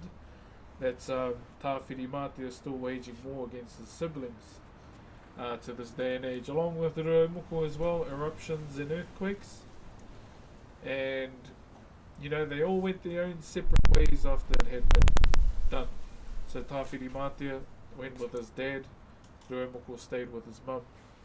And Tawhiri Mātea got so angry, so this is a kōrero from Tūhoe as well, that he took out his eyes. I don't know if I can say it while live. So he ripped them out and he held them in his hand and he threw them up to his father, and they got adorned on his korowai. Now I know there's other stories about how Matariki came to being too, but that's one that I've been told. So Tawhiri Mātea ripped his eyes out and threw them up to his father, and then it split into 7 and it created Matariki. So that's one variation of how Matariki came into being for our people as well. And that's why you never feel the wind come from one place consistently. It's always coming from different directions all the time. So that's the thing about the separation of Ranginui and Papatuanuku. And then eventually, all the gods did their own thing around the world as well. How's everyone doing on that? Hope there wasn't too much information. How's your day, bro? Oh, it's going good, brother Jay. Going good, brother. I'm just happy to be back outside because it is the school holidays. And through the school holidays, I can't really stream for Whakairo that much because my sole focus is on the kids majority of the time with my wife. Are you ready to adopt me? No, never. I'm good. Are you Australian? Someone ban him. No, I'm next door, bro. Maori. Someone ban that guy.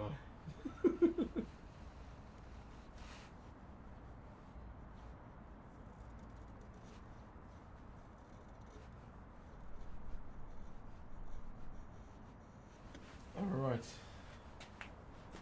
So I hope that was all good for you, Loops.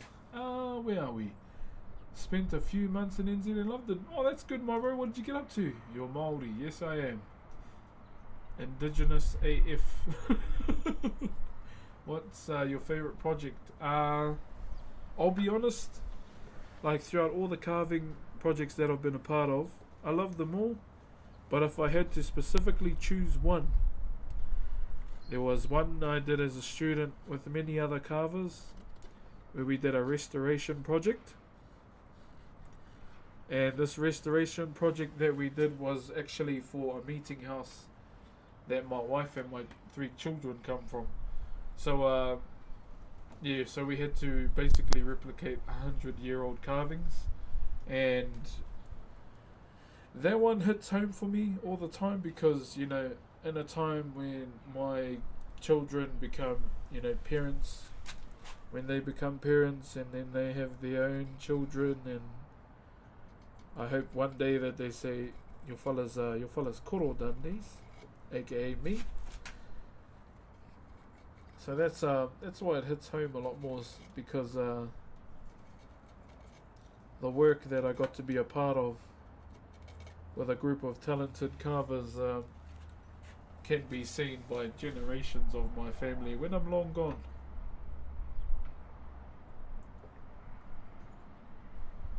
Gonna sneeze. Oh gosh.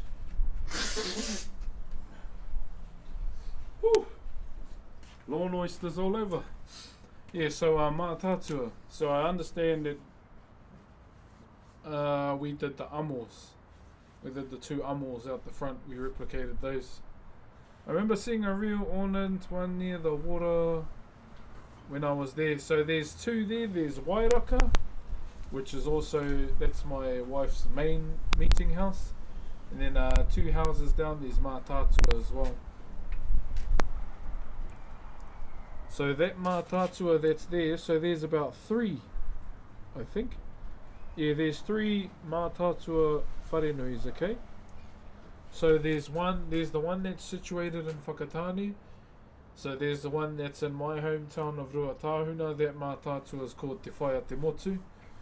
Mātātua Te Whaia Te Motu. So it was named after... Thank you very much for the aroha. I see you guys. I'm sorry. I'm just trying to explain everything.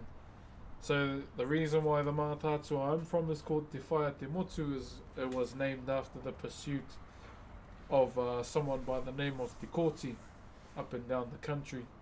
And we basically, you know, took him in to look after him for a bit. And that didn't sit quite well with the GOVT. And they sent police officers and, you know, up there, and they went a bit chitty bang bang on my people. I don't know how else to say it while we're live in other places. And yeah, so my hands are cold, bro. I remember correctly there, one of the meeting houses was taken away. That one, Mātātua. So yeah, unfortunately that Mātātua was taken away, and it was taken to Australia. And I'm sorry to the people, but these English people, Papagas, so the way a meeting house is built, right? Okay, we got to talk about this. So the way a meeting house is built, so we have all the carvings on the inside, on the walls, and when this meeting house was taken to Australia, they put the carvings that were inside on the outside, and because they couldn't fit, they cut them. So they cut along the bottom, and the only way this was found out was that a Maori woman who had an Australian tani, she saw this meeting house and she dropped to her knees the way it was built, because she could see all her ancestors were outside in the Australian sun being beamed on and, you know, splitting apart, and that broke her heart when she saw that, pretty much. Where are you from? I'm from Aotearoa, New Zealand, my bro. And then eventually the tono was out to, you know, bring it back, and it travelled all over the place till it eventually came back to Ngāti Awa. So yeah, that was very unfortunate for that Mātātua. So there's one in my hometown, which is, yeah, it's a pretty big one, and then the 3rd Mātātua is actually here in Rotorua. So Tūhoe was gifted a section of land by Te Arawa, where they could come and, you know, rest and then go back home. And they built Mātātua on there too. So yeah, there's about 3 that have the same name. Lagging? Oh no, that's not good.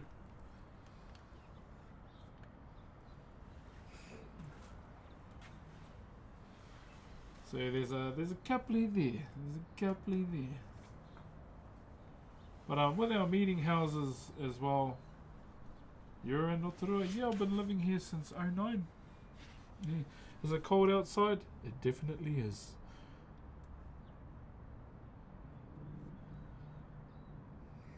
Definitely is, my bro.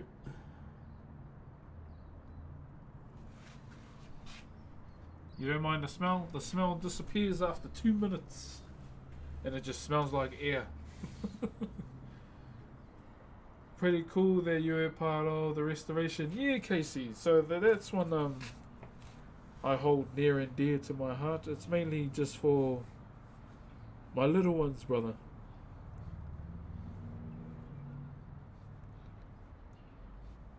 And because I took them to see those carvings, and and it was funny as though. So I took my daughters to see these carvings when they were stood up, and I asked her, "What do you think?" And she said, "Oh, they're all right." So I was like, "Oh, they're all right." And I went, "Do you know who done those?" I went, "No." And I went, "Dad done those." I went, "Oh my God, I love them." I was like, "Oops, little shits." Fuck, we're lagging hard out. Oh no, that's not good, laddie. Yeah. Oh, you done them? Oh, nah, they're cool now. Yeah, got it. Whatever. Little shit-tuckies, bro.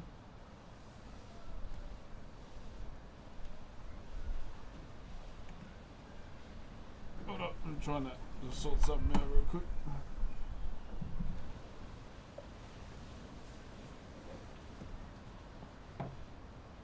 My daughters are all plaque sometimes. Oh. What's it called? What's that? What the what? Yeah, I don't know how to sort the lag up situation out. Is it winter there? It is, good sir. Josh calling cars. Yeah, bloody lagging. Man, my hands, bro. Whew.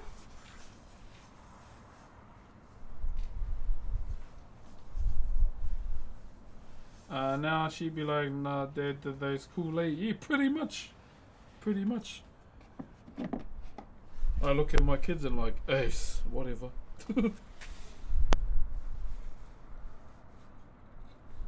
I often get asked as well if I'll teach my daughters how to carve. Now, my answer is no, because I was taught traditionally. So, in old days, to those that are outside of the country watching. Now, with Whakairo, with the art form itself, it's all kind of centered around our ancestors who have long past. So Whakairo can be centered around death quite a lot. And have you taken the fam to Hamilton Gardens? Nah, we drive straight past and go to like Macca's. Sorry, my bro. Do you do this full time? Yeah, I've been a full-time streamer for about 6 years, my bro. One day we'll go to the garden. But yeah, we get to Hamilton and I just look at my wife and we're like, "Are you hungry? 'Cause I am."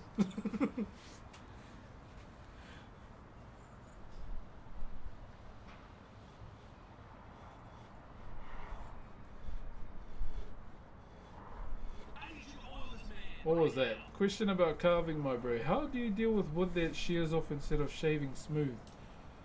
I ran into a bunch of it in the last piece I worked. Had to really cut deep to correct it. True, my bro. I'll be honest, I haven't come across any timber like that yet. Yeah. How was it though? Good challenge. Thank you, Ra. And oh, you got a flash name. Thank you, Va and Ro. And the person that had like the cool as font for their name. Thank you. Thank you very much to Bastan Utami for the Optimus Prime as well. Kia ora, my bro. Oh, what is that? Sensemia? Thank you very much for that. Brother Manu as well. How do I buy your art? I have pieces for sale. I just don't know when I want to sell them. Yeah, I've got a couple. Yeah, I just don't know when I'm going to sell them. Check, can you remind me to send Low Gains' refund back too?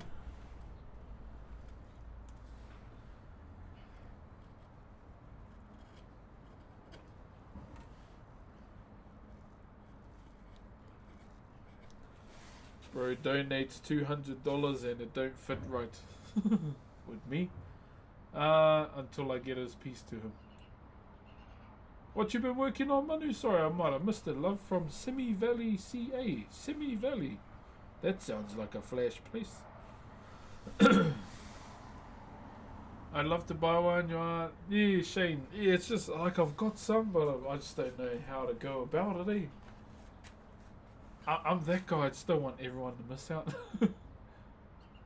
Come on, man. It's July. How can you be this cold? I'm in the southern hemisphere. And I live in Rotorua. Rotorua is shaped like a bowl, so all the cold stays there, okay? I'm not melting my nuts off like those in America and the northern hemisphere right now. I is cold.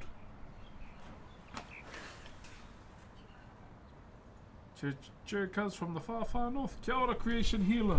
Northern Mātātua.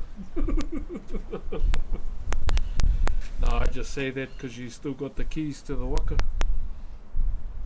So I always say Mātātua has the biggest landmass in Aotearoa because it spans from the bay and it goes up north.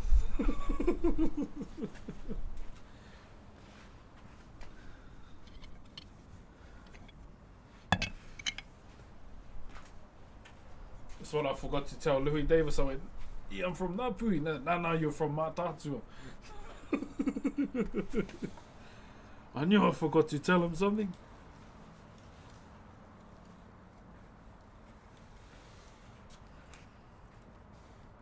That might make too many people mad if I made that into a TikTok, eh?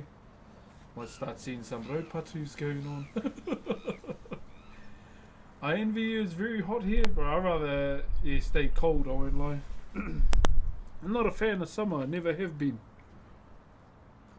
Oh yeah, as I mentioned, the reason why I wouldn't teach my daughters Whakairo, but to a certain point. So the reason why I don't want to teach my daughters Whakairo, because within this art form we carve a lot of our ancestors. Now keep in mind what I'm doing right now is not any ancestor in particular. Thank you very much, Ishi. Thank you. And yeah, with Whakairo we carve our ancestors, so you know the aspect of, or the influence of you know, of death, or you know our ancestors' influence can, you know, take a heavy toll spiritually. I remember when we were carving matatini, man, that was you know, we got it done, but it was pretty soul crushing at the same time, pretty much. But it was all worth it. And so, in you know, in the old days setup, they wouldn't necessarily let the women anywhere near Whakairo for this reason, because with our women, they are, you know, completely different to what Whakairo, what happens within Whakairo, eh? So we carve the ones that have passed on, and our wahine, you know, bring life into the world. So that's why, you know, in a sense, women are really sacred within our culture, you know. Well, I treat my, with the utmost love and respect, with a bit of a spank on the side. But yeah, that's the main reasoning for that. Now, in this day and age, in this modern era that we live in, there are, you know, woman carvers. There are wahine out there that do Whakairo. And I say, you know, with an open mind, all power to them, you know. Mahi a te mahi. And, you know, I keep enough of an open mind for that, and not be, you know, Shrek syndrome This is a term I came up with on my own. So Shrek syndrome is when you know, people see something you shouldn't and they're like, rah rah rah, you shouldn't be doing that. Got the pitchfork and the torch ready, you know. All those people that are not very open-minded. Like there's this one wahine, she doesn't really post much. Last thing I saw her make was a po whenua on TikTok. And rawe te kite I te rā mahi. It's cool to see wahine getting amongst it too. Thank you very much, Dom, for the dinos. Kia ora, Dom. Nah, brother, low gains. I need to send that back, my bro. It won't sit right with me until you have your carving. You just gotta... I just gotta figure out how to do it, I ain't gonna lie. Would you ever ship something to the UK? Probably. I'm just trying to get 2 carvings to the US first, but it's proving to be quite difficult.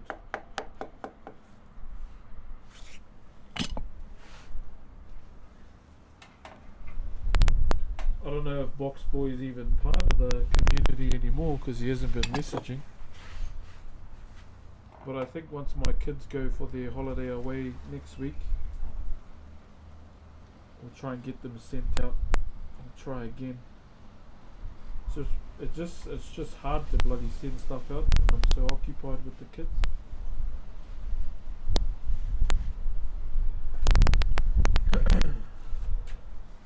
Thank you very much, Bucky.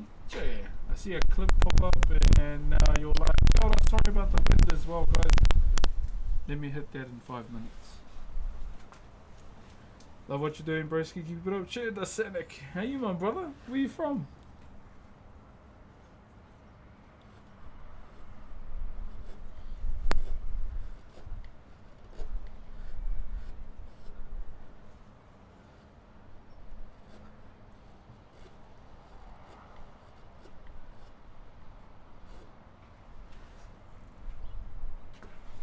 I just want to say, man, you're the kind of soul. Keep it up.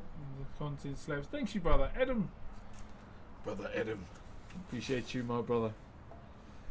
Just always remember, feel free to ask any questions. And before we carry on, I just want to let everyone know that can hear my voice. If you ever need someone to talk to, I'm right here, okay? I'm right here. Always, okay? One thing I want to look after is your guys' mental health as your fellow streamer as well. That's always a priority for me.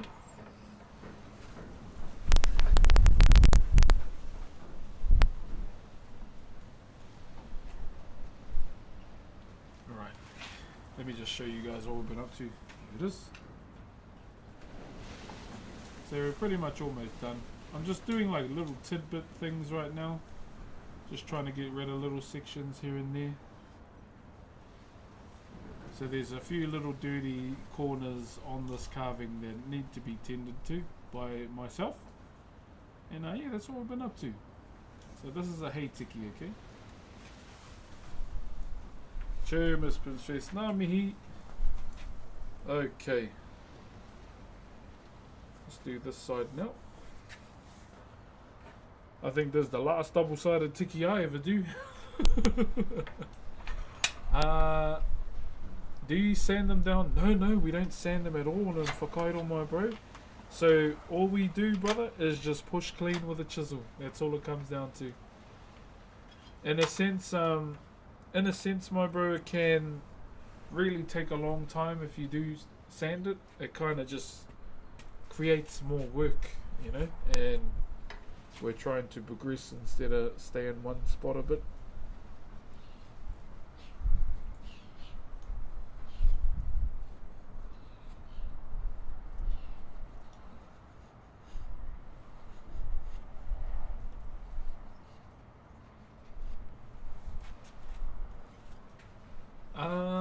Serious skill, I do carpentry over here and nothing that, oh, you know, bro, T.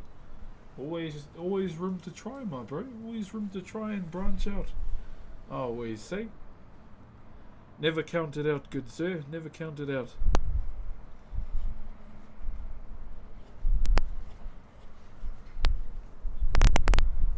What's the time? 10:58. Okay. And how long has this piece taken? So we've been on it for I think 3 months. About 3 weeks ago I had to stop doing it because I had to do another piece in between. I know, right? Mid-maxing much. So I had to do a carving for one of my old high school mates because his wife was graduating from university. And so yeah, we did a bit of a piece, a commission in between a commission, my bro. I couldn't say no because that was an old friend from high school that was reaching out, and I was bloody surprised that he did too. But glad he did. Glad he did. I'm not drinking or eating, my bro. What's that for, my? I haven't changed our Forza bloody title yet. Question, I'm sure you're sick of it. What would you say is the minimum requirement to get started with wood carving? 2 hands, 1 mallet and chisels. As I mentioned in a video that surprisingly got a lot of views. Yeah, 2 hands, my bro. And a bloody good bloody attitude. That's all you need to get started, my bro. Just get amongst it.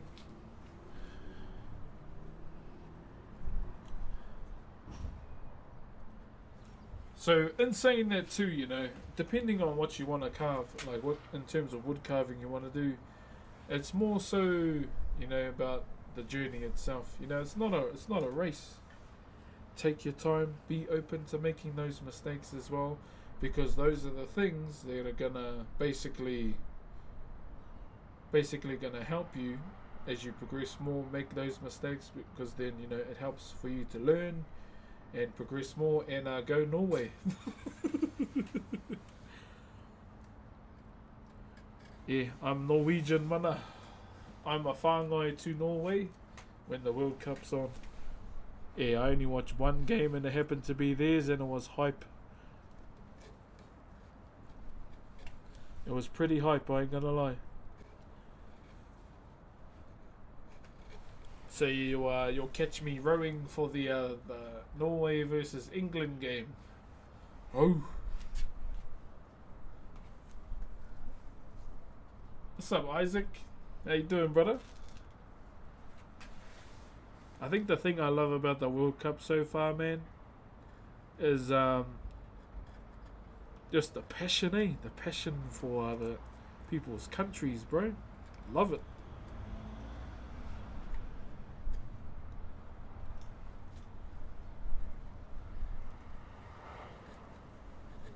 I think that's absolutely bloody amazing seeing that. Where can I donate for your work? Donate? Oh, I'm not gonna tell you how to use your money, my bro, sorry. That's one thing I won't do, my bro.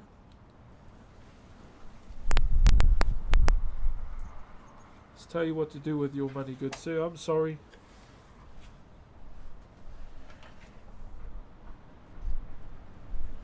If someone pretending to be me tries to tell you to do what to do with your money, it's probably not me, okay? Just want to make that clear.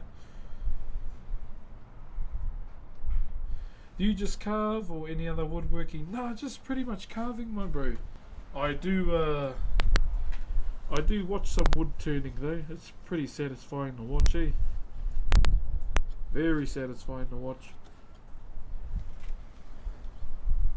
Remember Mr. Beast? I don't think I don't know anyone that don't know Mr. Beast. Jimmy, thank you very much. Oh, Timmy, sorry. I still don't believe people that say that I was in a Mr. Beast video. Because I'm still renting. I'm still renting a 2-bedroom house and with 5 of us in it. And I'm working in a shed with no walls. So I don't think I was in a Mr. Beast video at all.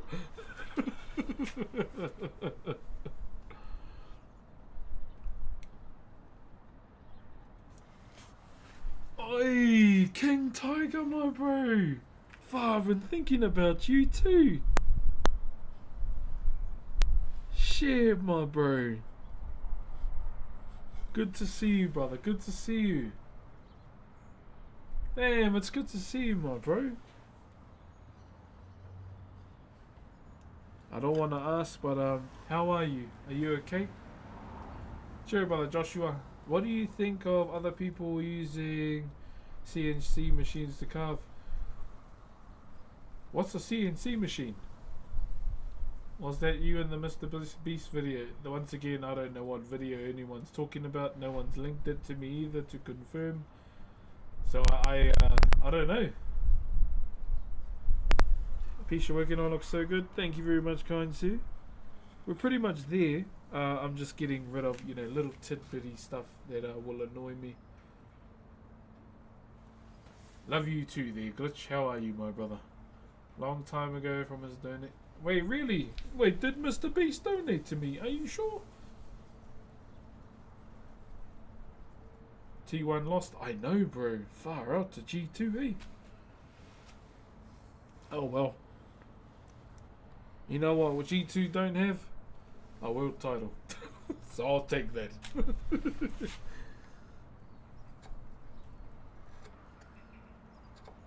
When does League Classic drop? Does anyone know? Have you been watching the World Cup? I watched my first World Cup / football game ever in my life, and it was Norway versus Mexico. And I'm a fan of Norway. Yeah. Catch me rowing on the day. Win or lose, I'm rowing. Just call me the Norwegian whāngai, okay? If you don't know what whāngai is, it's the Maori word for adoption. Do you like any other sports? NRL? Do the Warriors have a game this weekend? And rugby. And NFL as well.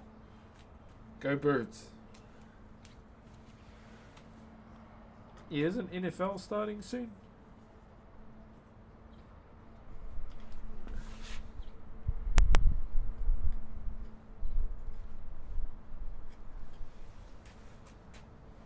Go Birds, CJ. Go Birds. Yo, King Tiger, my bro. Hope you've been good. Sorry if I've missed your comment, bro. If you're not part of the Discord, my bro, jump in. Oh, true, Norway is fun to watch, I think. You mean Brazil? Yeah, they faced Brazil, didn't they? Yeah. But I'm gonna be rowing for their next game against England. Yeah, I've never really been a big football fan, like ever. And then I watched one game and I was like, oh, this is actually pretty cool. And yeah, I'm a fan. Probably will never play FIFA though. What's up, Sahur? How are you? Yeah, I'll probably never play FIFA at all. No, thank you.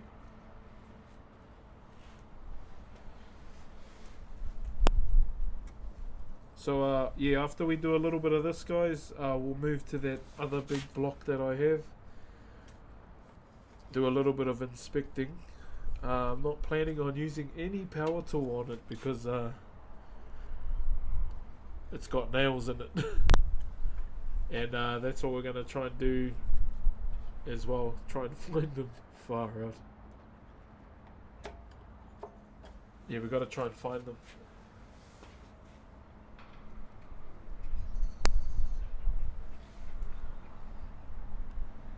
So unfortunately, guys, this next project that I'm about to do in between this project, one of my cousins has unfortunately come forward and asked me to do a 21st key for one of their kids. Now keep in mind, I don't really do 21st keys anymore, and yeah, I can't say no to family, so that's something we're going to be doing again. Unfortunately.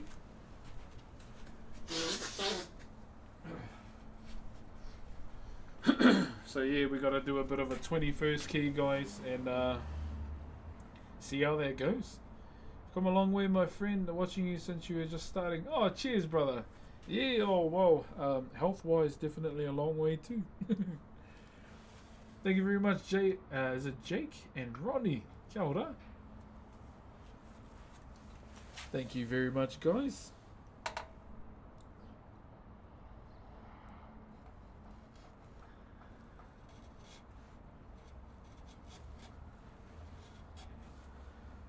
So I'll try and hopefully my body's up to it, but I'm gonna try and do a late night gym stream tonight as well. Oi, Blair Bear, Blair Bear. Thank you very much for the galaxy, Blair Bear, and the hat as well. Thank you, Blair.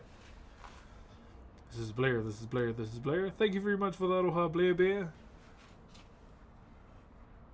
And also the perfumes as well. Kia ora, what are you making? Hey Tiki. I'm gonna go and see if we can get some background music on me.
Okay. Got a bit of ambience now. What's up, Delirious? Hey, my brother. All is well, my bro. All is well. School holidays at the moment. But we are getting rid of the gremlins for the last week. So they're going to their grandparents for the last week. So I'm happy. I'm happy that's happening. What up? Who's odd? G? Is that it? Rephrase, what do you think about a machine doing the carving?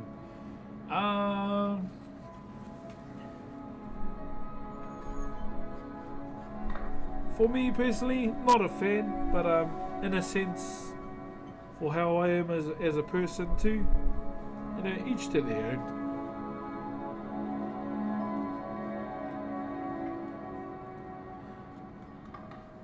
Yeah, I'm not a fan myself, but you know, art as a whole evolves over time, eh?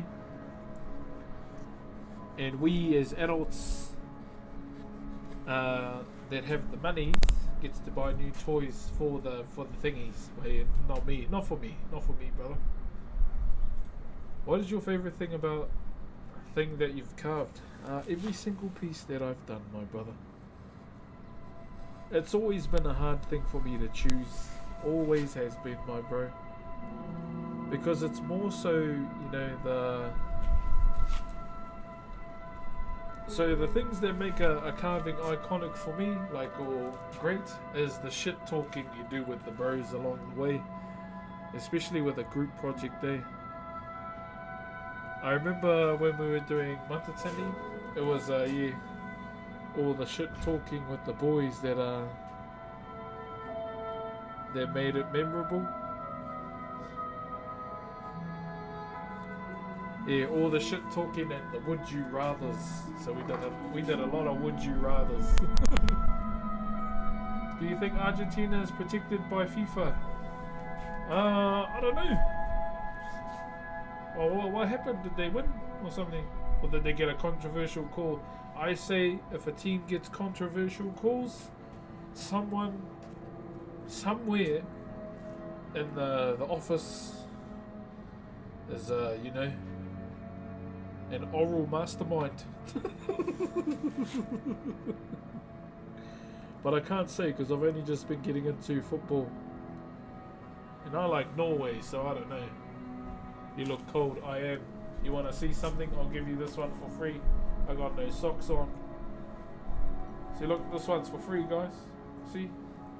Take that, Sophie Rain. Bet you can't show your toes for free.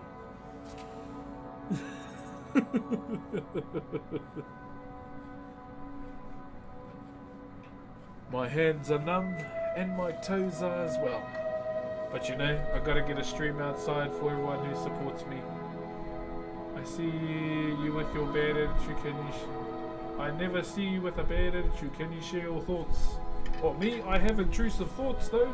You know, when you see someone that's mouthing off in town and all you want to do is just powerbomb them on the concrete?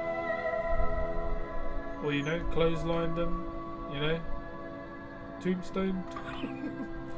Or sometimes, you know, when I'm at the lights and we're turning to merge into another lane and you know how there's the island where the light is, sometimes my intrusive thoughts think, well, imagine if I hit that and then we flip over and then we hit another car. I have those kind of thoughts, but never bad.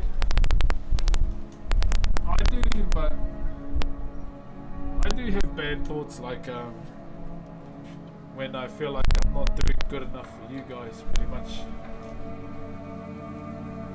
Carvings are way better. I think of whey protein when you say that. I'm going to be doing a carpentry and joinery in college. Any advice? Be a sponge, most of all. Not SpongeBob, but sponge in terms of absorbing all the knowledge that your teachers are going to give you. And talk to them as well about, you know, some solutions that you may think of, because you never know. You might teach your teachers something too.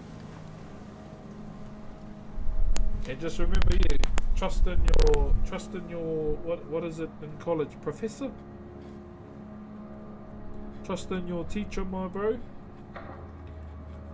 And just knuckle in, my bro. One thing I want from you though, now that you've told me this, can you come back to the streams now and again and tell us how you're going? Because one thing I love about being Bronx is seeing how people outside of the stream are succeeding in life, you know, or how they're progressing. That's one thing that I enjoy about being a streamer, is seeing people within my community succeed, pretty much. So yeah, if that's you and you're doing something, always give me updates, because I always want to know. Not because I'm nosy, but because I love you guys.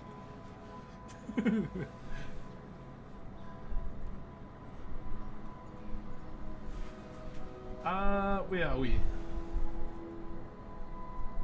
Need your level of calm and positivity today, brother. Scully Rock, this is what I want you to do. This is where I want you to start. I want you to go to the fridge. I want you to stare in it for 5 minutes and think about something you wish would pop out for you. And then we'll start there, okay? That's where the calm can stand, my good friend. That's where it can start. By looking in said fridge for a selective amount of hours and grabbing absolutely nothing. That's when the mind becomes calm and disappointed at the same time. But calm is what we're going for.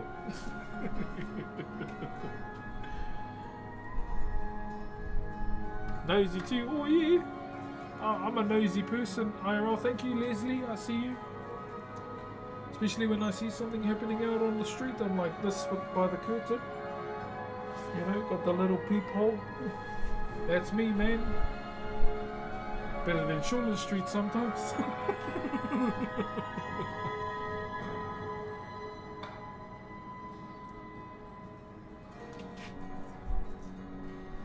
Kickback, thank you very much. Love you too, brother Alex. Love you, eh? Appreciate you, eh? Yo, I got 3 minutes of ads. I'll ask you again. Okay, who's ask me again, brother? Are you back? Your content is awesome. Thank you, brother Alex. Appreciate you, my bro. What you working on at the moment? Just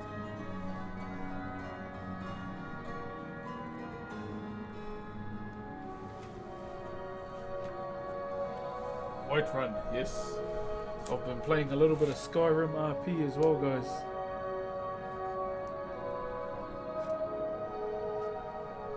It's been fun.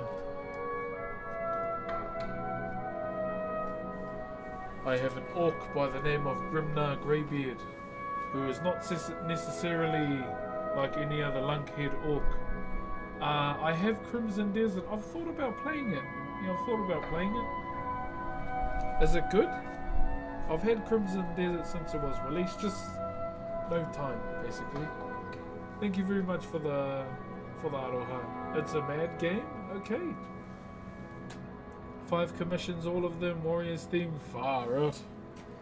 You've been getting a lot of Warriors themed commissions though, eh? Which is mean. Fellas should just hurry up and let you go to one of their games for free.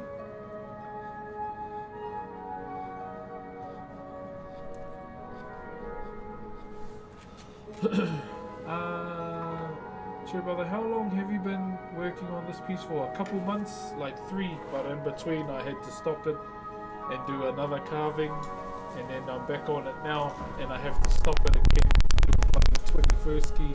Keep in mind I don't really do them anymore, but it's a whānau one, so I'm like, roll my eyes and just say yes. Thank you very much for the dinos, my bro.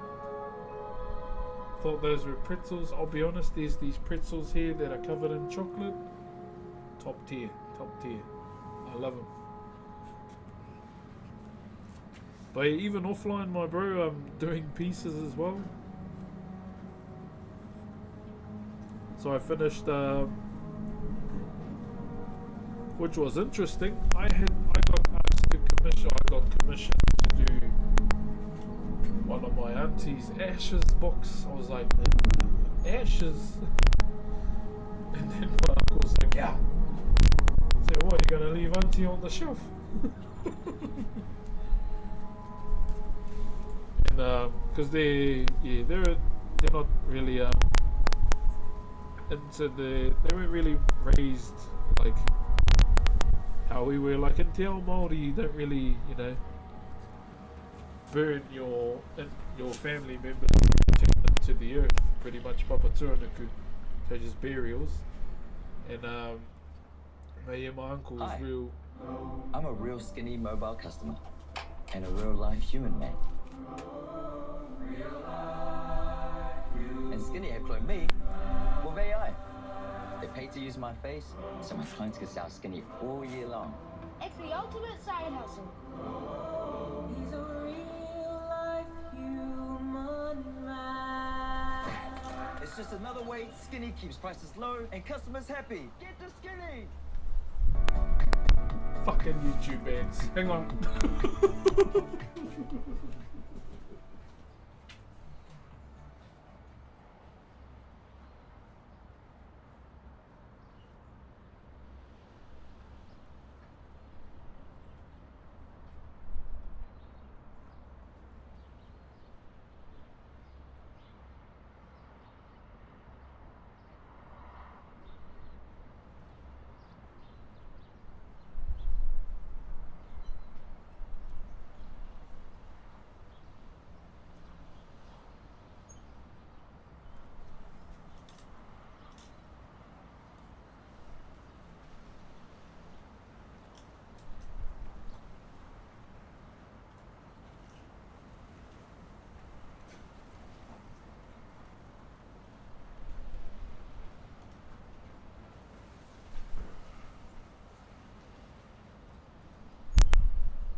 My selection and music has been quite bad. Hey, Sabuzo! Always the eyes I have trouble on. The power showers. Oh yeah. So the easiest way I do my power showers, I get a bottle cap, and that's the size I always go with. Or you can use what are those? I don't know what they call them. There's drop drills, and they have the diamond cutter circles. Use those to shape your eyes instead of kind of winging it. If that helps. Well, that's one method.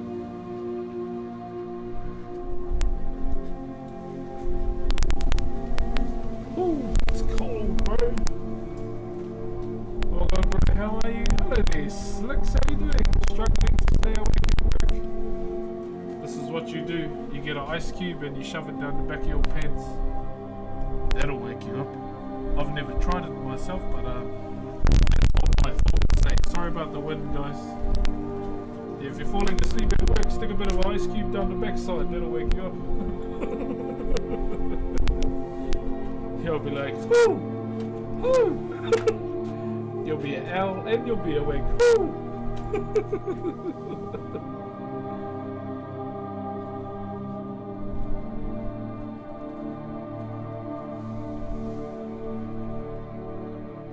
You laugh, but I'm about to. Let me know how it feels. Hello from CA. Where's that? California, California. Where'd you learn how to carve? First of all, also was at primary or Kurakaupapa school. Back when I was 12 with my uncle. So pretty much after that, I went to Te Puia here. And to upskill pretty much. Where are you from, bro? Australia? Why does everyone think I'm from fucking Australia? I should not be swearing on the front page, sorry. I'm sorry. Sorry, Twitch.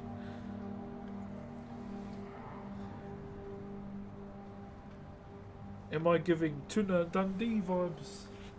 Nah, I'm not from Australia, my bro. I live next door, Aotearoa. Yeah, I live in Aotearoa, my bro, on the North Island.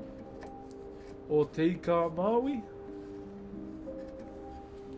There's a lot of people in higher power in this country that don't like Maori words here. But yeah, I prefer to say Aotearoa.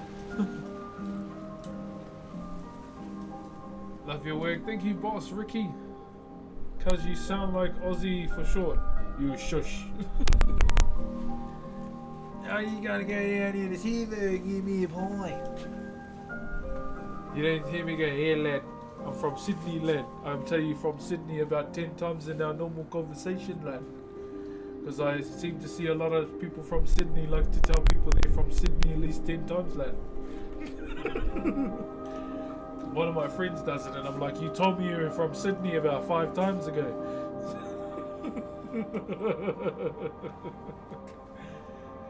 Jerry, brother Custom, what's up, my brother? Hey, geez, it must be late for you, eh? Good to see you, you bastard.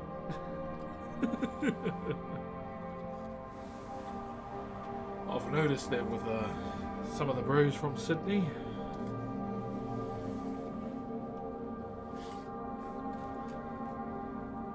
They think you are Mozzie. I know, yeah. I'm not though. Yeah.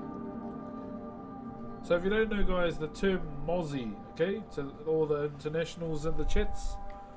So a Mozzie is basically not the bug, but a Mozzie is a Maori that grew up in Australia, Aussie. So the word Mozzie came to being. Thank you, brother Ando. What's up, Fern? How are you? So that's basically how that all came to be. Hey bro, hope you're doing well. Was curious about the greenstone jewellery I see a lot of Kiwis wearing. So greenstone or pounamu? Let me go and get one as well.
So just a little conversation about Pounamu or Greenstone. This here. So that's Pounamu there, or Jade. Ice Cube didn't. That's crazy you done it, my bro. That must have melted between those cheeks in mere seconds. So this is Pounamu here, okay? Greenstone. Now I got this for my wife a couple years back, and to symbolise me and her, okay? As you can probably see with the two people in the middle here. So yeah, I got this for my wife years ago. This one here, and she wears it now in the game. But now I wear it. Now the main reason why I wear it is because when we got married, I was a bit cuddlier than before, and now I can't fit my ring because I got skinnier. So I wear this.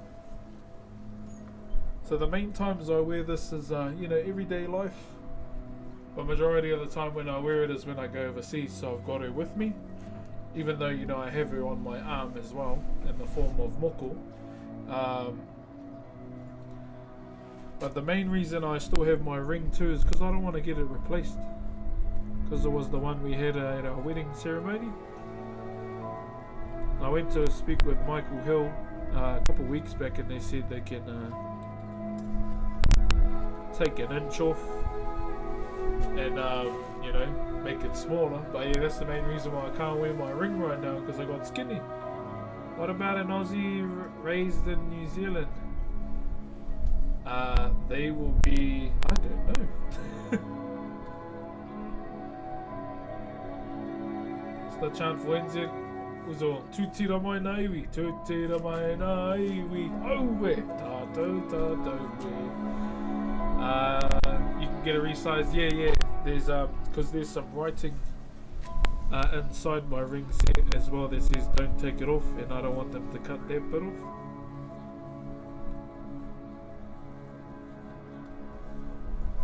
But yeah, I put my wedding ring on in Jan. I put my wedding ring on, and then I just put my hands down and it went shunk. It's like, oh, I don't have sausages anymore.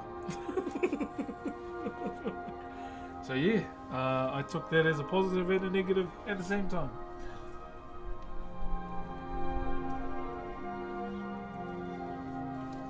Thank you very much, Maori boy. Namihi. Let me go back as well. I would have missed some. I'm sorry about that. Thank you very much to one Kenzie for the cats. Kenzie again. And also Mr. No Name, but he's got a photo of him with a white backdrop. Namihi, my bro. Ando, Ralph as well. Thank you very much, guys. Sorry about the wind. Thank you very much to guy with a lot of full stops in his name as well. Here he is. Good morning in the Philippines. Kia ora. Kamusta?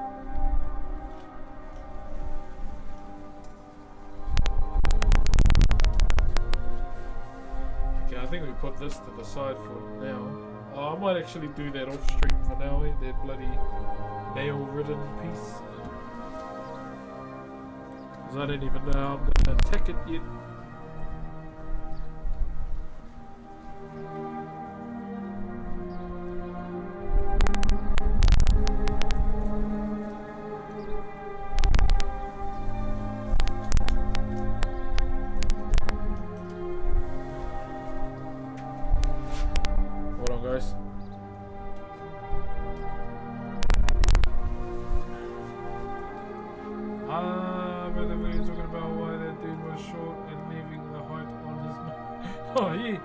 Came to mind when he asked. I was like, oh, this might be why.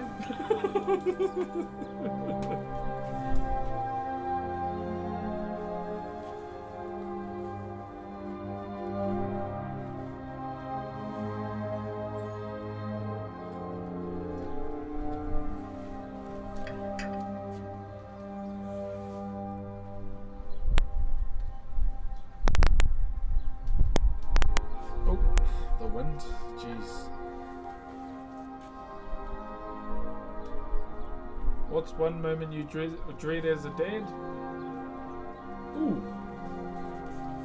That's a bit of a handy one. But I'm going to be honest. I guess the one moment I dread as a dad is the moment that, you know, all our children unfortunately have to sign the last certificate of ours before we leave this place, eh? That's something I constantly think of as the heartbreak they'll have to go to when they have to sign that piece of paper. Because when they enter the world, we're the ones that actually sign theirs, along with, you know, your partner. So that's something I tend to think of when it comes to that kind of question, or that specific moment, eh? Yeah. Sorry, just being honest.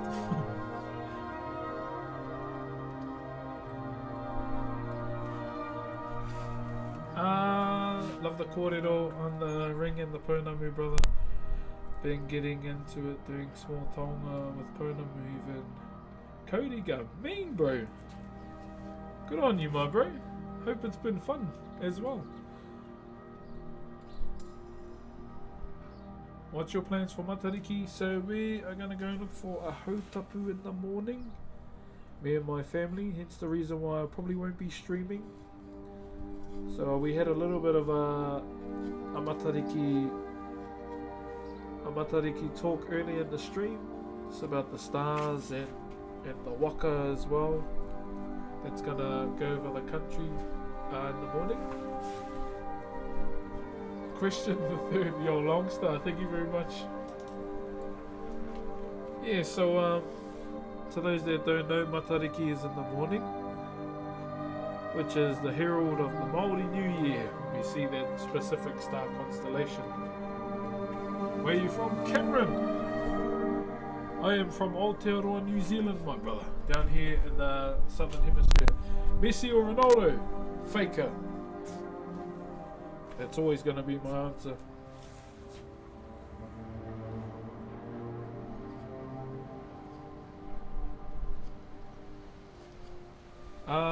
What else? What else was I going to say? Jeez, I forgot. Thank you very much, Longstar. Thank you, and Scully Rocker. Kia ora. Do most of your carvings with tools? Do you have multiple main tools? Yeah, most of them is just with chisels, my bro. Majority at the time. Yeah, just chisels, my bro. Like, I'll use power tools just to, that's cool. I'll use power tools just to speed up the time as well. Just so we're not dilly-dallying around too much.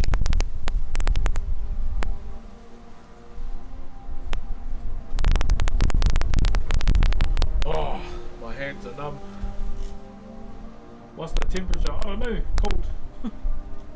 Much love from the Philippines. Oh, from the Philippines. Kia ora. You sell those afterwards? I have some to sell, I just don't know how to go about it. Because I don't want everyone to miss out. And I know some people will.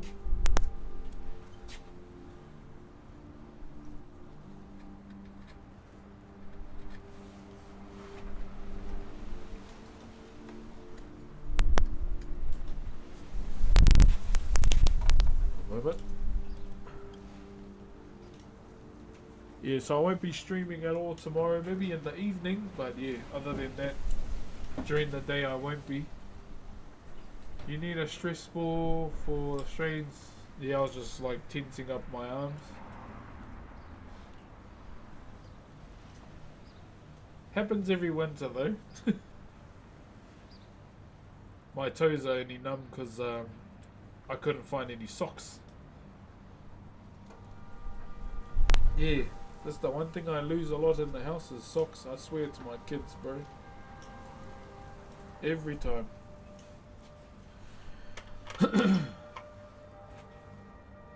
What are you doing? We are doing a heitiki, my bro. So we're just cleaning at the moment. There's nothing really big left to do on this piece. Other than trying to get it as clean as we can. In the hard to reach places. Which is proving quite difficult at times. Thank you very much to one. Who am I thanking? Yeah, so if I'm lucky enough tonight, I won't stream tonight. Maybe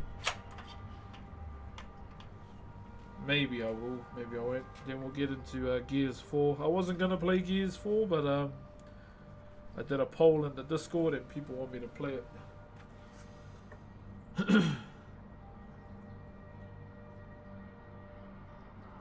Welcome your new super fan. What's our fan club? You're on Twitch. Yes. Thank you, Wastelander, for the Optimus Prime, my bro. When you finish, send it to Ireland. This is actually going to America as well. When I heard the bro was in America, I was like, damn, he's in America. With all the tariffs and everything still going.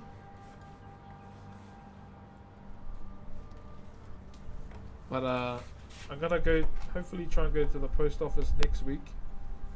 Because my kids won't be here. The remainder of the school holidays. Let's see if we can get some of that done. All love from Tennessee. Hey, much love, my bro. How's it in Tennessee at the moment, my bro? What's the weather like? Thank you very much, Emma.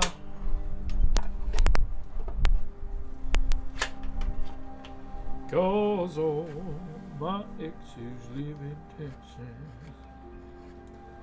That's why I hang my hat in Tennessee.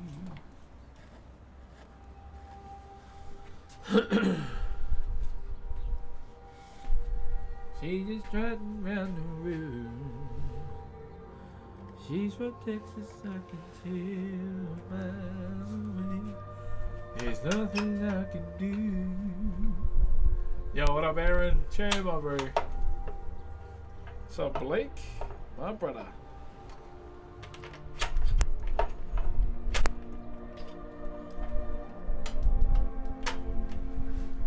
She's from Texas, I can tell.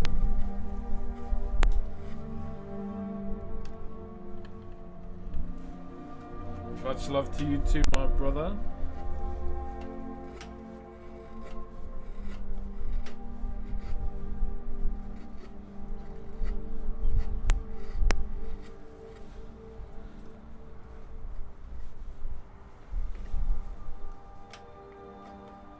So I've got, after this one, I've got one more chat redeem carving to do. And then I might do a carving for my house.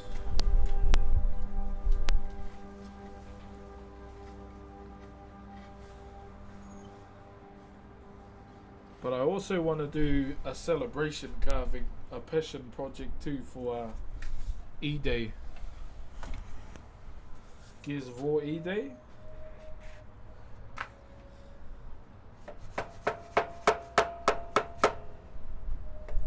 Don't know how I'm going to go about that though. Whoop, almost fell over.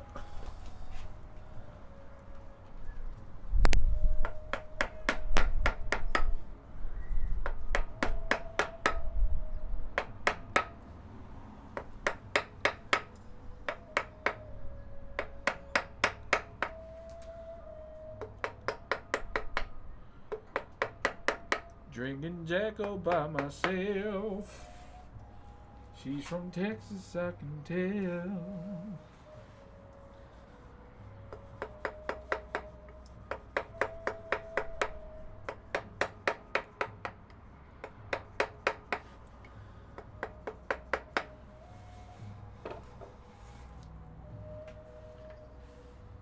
Hey, what a cool talent. Thank you, Rizmir. Kia ora. Lucas, thank you very much for the aloha as well, my bro.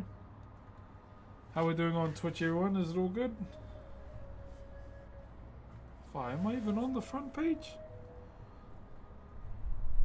It's not really giving front page vibes, eh? Thank you, me mom. Or am I just washed? Could be just washed.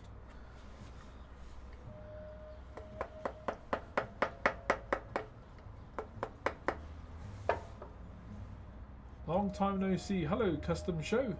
Kaiser, kia ora, bro. Always forgot it was winter. Yeah, yeah. Where do I donate $1 million? Don't do that. That's silly. Yeah, he's not feeling like it. There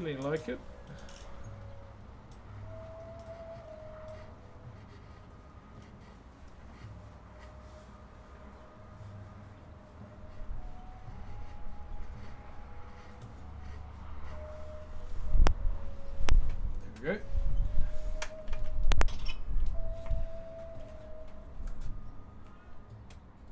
What's up, A-Start? I'm doing good, bro.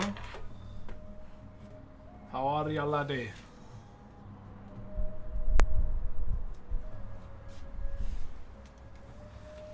Thank you very much, brother Jacob. We're almost on 3 hours too. I'm gonna get sort these kids out for their movie. For their movie as well. They're going to watch the new Moana without me, because their mother gets salty every time we go to the movies and she's at work. And I said, shall we go to Moana tomorrow? And she got mad and said, I want to take them to Moana. I was like, well, whatever then. Okay. Okay, bro.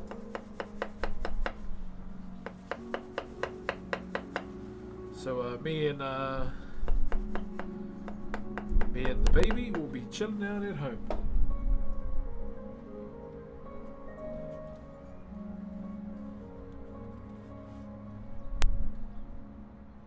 Pretty much. Like I'd let baby go because she's like big on Moana at the moment too.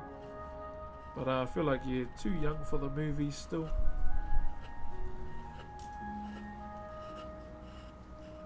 She's like really big on Moana at the moment. We have to watch Moana every day. I mean, I don't mind. I'd rather that over any other Disney movie. Because I'm biased.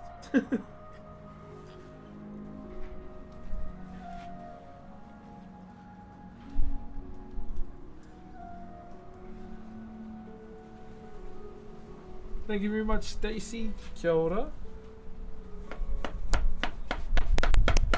Oh my gosh, I'm going the wrong way.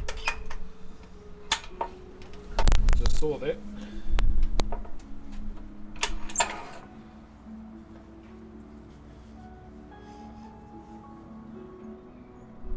Hey, JMK, but Moana has some tracks. Yeah, I want to listen to the one with what is it? The voice actor for Moana in the live action, because they got a song, eh? Have you been to see it, my bro? Check about MK. Oh, come on. I think after stream too, I'll upload some clips to our socials. Thank you very much to all those that have followed the Facebook as well. We've been on it for about a month now and we just hit 30k followers. Thank you very much for the aroha. I've been posting like crazy on there. I think I should monetize it, eh? Probably be a smart idea to monetize the Facebook too. I haven't even monetized my Instagram. Yeah, that's still pretty bare bones. I've just been posting on it for the sake of posting.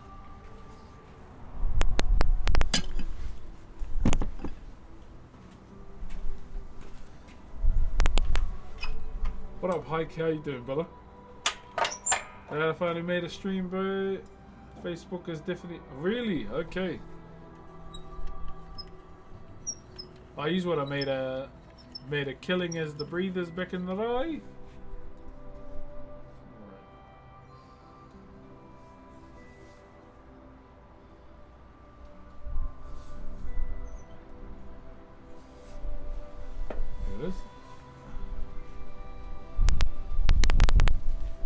Yeah, we'll try to get on sustaining this week.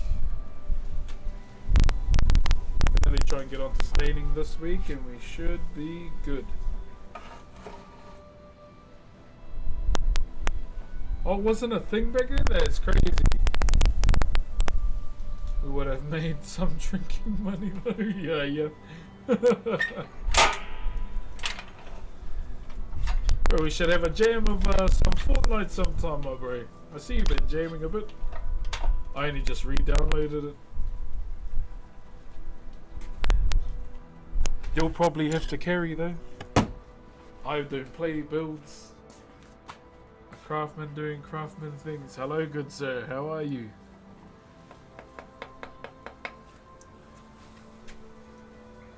Fortnite. Oh my gosh. Hold up. She's from Texas, I can tell by the way. That'll be mean. I don't build mean. Yeah, even better. Even better. That's us. We'll just play the clip farm.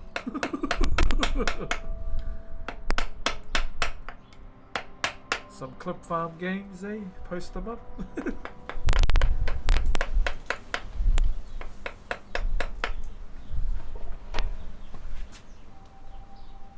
There's nothing I can do.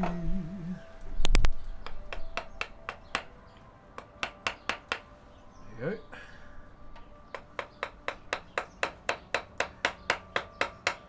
Drinking Jack all by myself. She's from Texas, I can tell. Either one, my bro, the purple one or the green one, I'm down. Okay, yeah, I think that's enough for today, bro. I'll try and work on this headache piece of timber behind me on my own.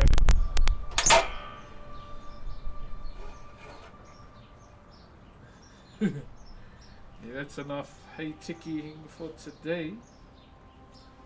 But yeah, keep in mind, it is Matariki tomorrow, so we will not be live, okay? We will not be live for Matariki tomorrow because I'll be going to a hautapu with the whānau. We'll just chill out and have a recorded on now. Thank you, Harry, Josh, and Bio. So if you don't know as well, guys, we have been doing some gaming streams as well. We have been smashing out the Gears of War franchise. Thank you for the hundo there, Bio. Cheers, my bro. And Harry with the dinosaur, the pink one, and the rose. Kia ora, my bro.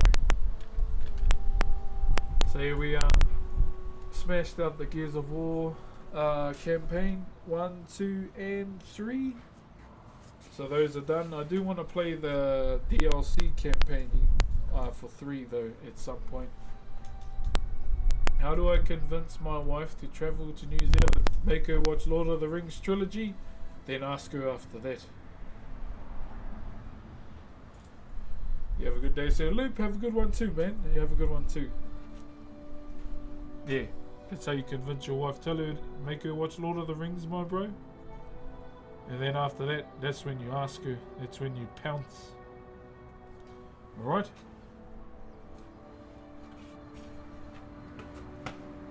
I've been checking out on the lives for years now. How do you do it? I guess in a sense, my bro, you know, keep in mind, I'm not invincible to a bad day, you know? I never am, I never will be. You know, I have my fair share of bad days too, stress, everything in between as a parent as well. But I always try and, you know, think of the better outcome at the end of the day. Something, I just see it as a challenge to always, you know, overcome. And like even when I'm streaming, I want to make sure that, you know, that a positive print on our day can always be here too. Like I always have those things that will help me look on the brighter side of life. Eh? My kids are definitely the ones that don't know they have the superpower to make any day not feel like a shit day, even if the odds are stacked against me. But at the same time, I try and push to be a better person for them and for myself as well. And something I always think of, you know, it's to always try and have a good time while I'm streaming, because you never know, someone from any part of the world may be watching any stream that we may be doing, and you know, one good thing that they may see on the stream may have a good impact for them in life. And one thing I always do for myself is just being open. Yeah. Like if I'm having a bad day, I'll tell you. Like, because I'm only human, pretty much. Like over the course of the school holidays, I have been getting stressed out because, you know, I've got this duty as a dad to be present for the kids through the holidays, but then there's also me as a streamer that needs to be present as well, because yeah, this is like my job pretty much. So yeah, there's a sense of stress there, but I always try and think about the positive side to it, like, you know, once I get my opportunity to go live, just, you know, just go live and have fun pretty much, and hopefully, you know, that helps towards the health of the streams, no matter what place it may be. Thank you, Andre, for the aroha, my bro. So that's those are the things I constantly think of when it comes to that. Sorry about the wind too, guys. Pretty much, yeah, I work in a carport. What are you making today? We just finished carving for today. Well, we've just been cleaning this up. We're getting ready to stain it soon. Getting ready to stain this. We're in Aotearoa, New Zealand. One more time. For you guys. Ooh, that was a big gust of wind up the back of the shirt. So that's him there. Having a good arvo? Oh, it's still morning for about 3 minutes.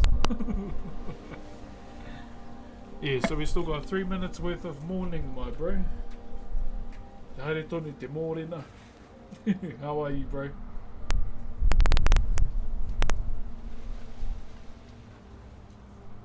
She's from Texas, I can tell. Love your stuff you do. Thank you, my bro. Thank you. Yeah, it's winter here at the moment, so don't be like me and wear Crocs with no socks, or no socks at all, okay? Kinda windy today, innit? Yeah, innit, mate? Thank you, Thomas. Appreciate the aroha, my bro. Where are we? So it's almost 12. Best part of the day. Lunchtime. All I'm having is tuna and rice. Unfortunately. That's what I'll be slamming back. Other than your mum? Nah. I'm joking.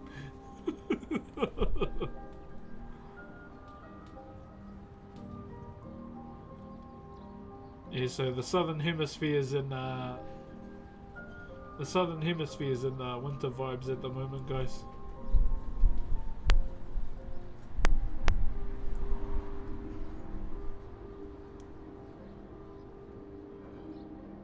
Yo, MK, how often do you push the live button, my bro? Just like in the evenings as well? Fully understandable if so.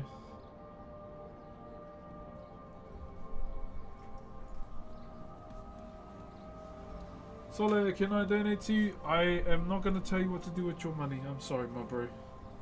It's really up to you. If you can't find it, don't worry about it. It's alright. Sounding like a cat in the hat rhyme. With no socks. Alright. I think for now, we may finish up here, okay?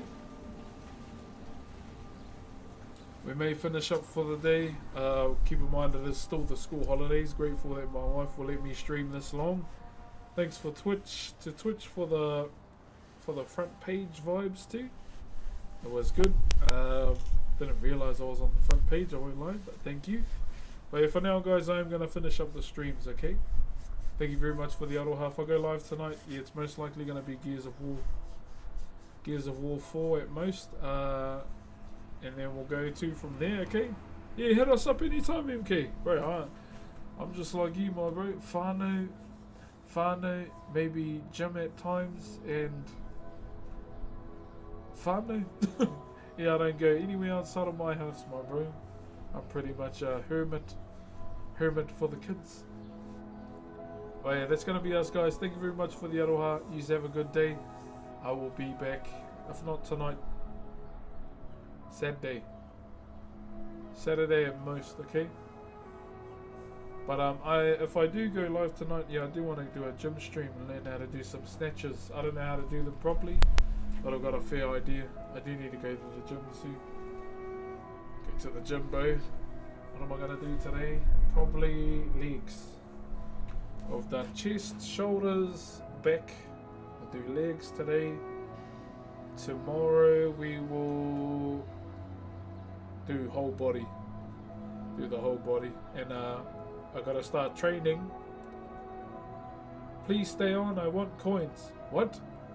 Oh, the treasure chest thing? Yeah, I'll stay a little bit on TikTok then. But yeah, for now, Twitch, have a good one. And YouTube as well. GG's, okay? Choo-choo.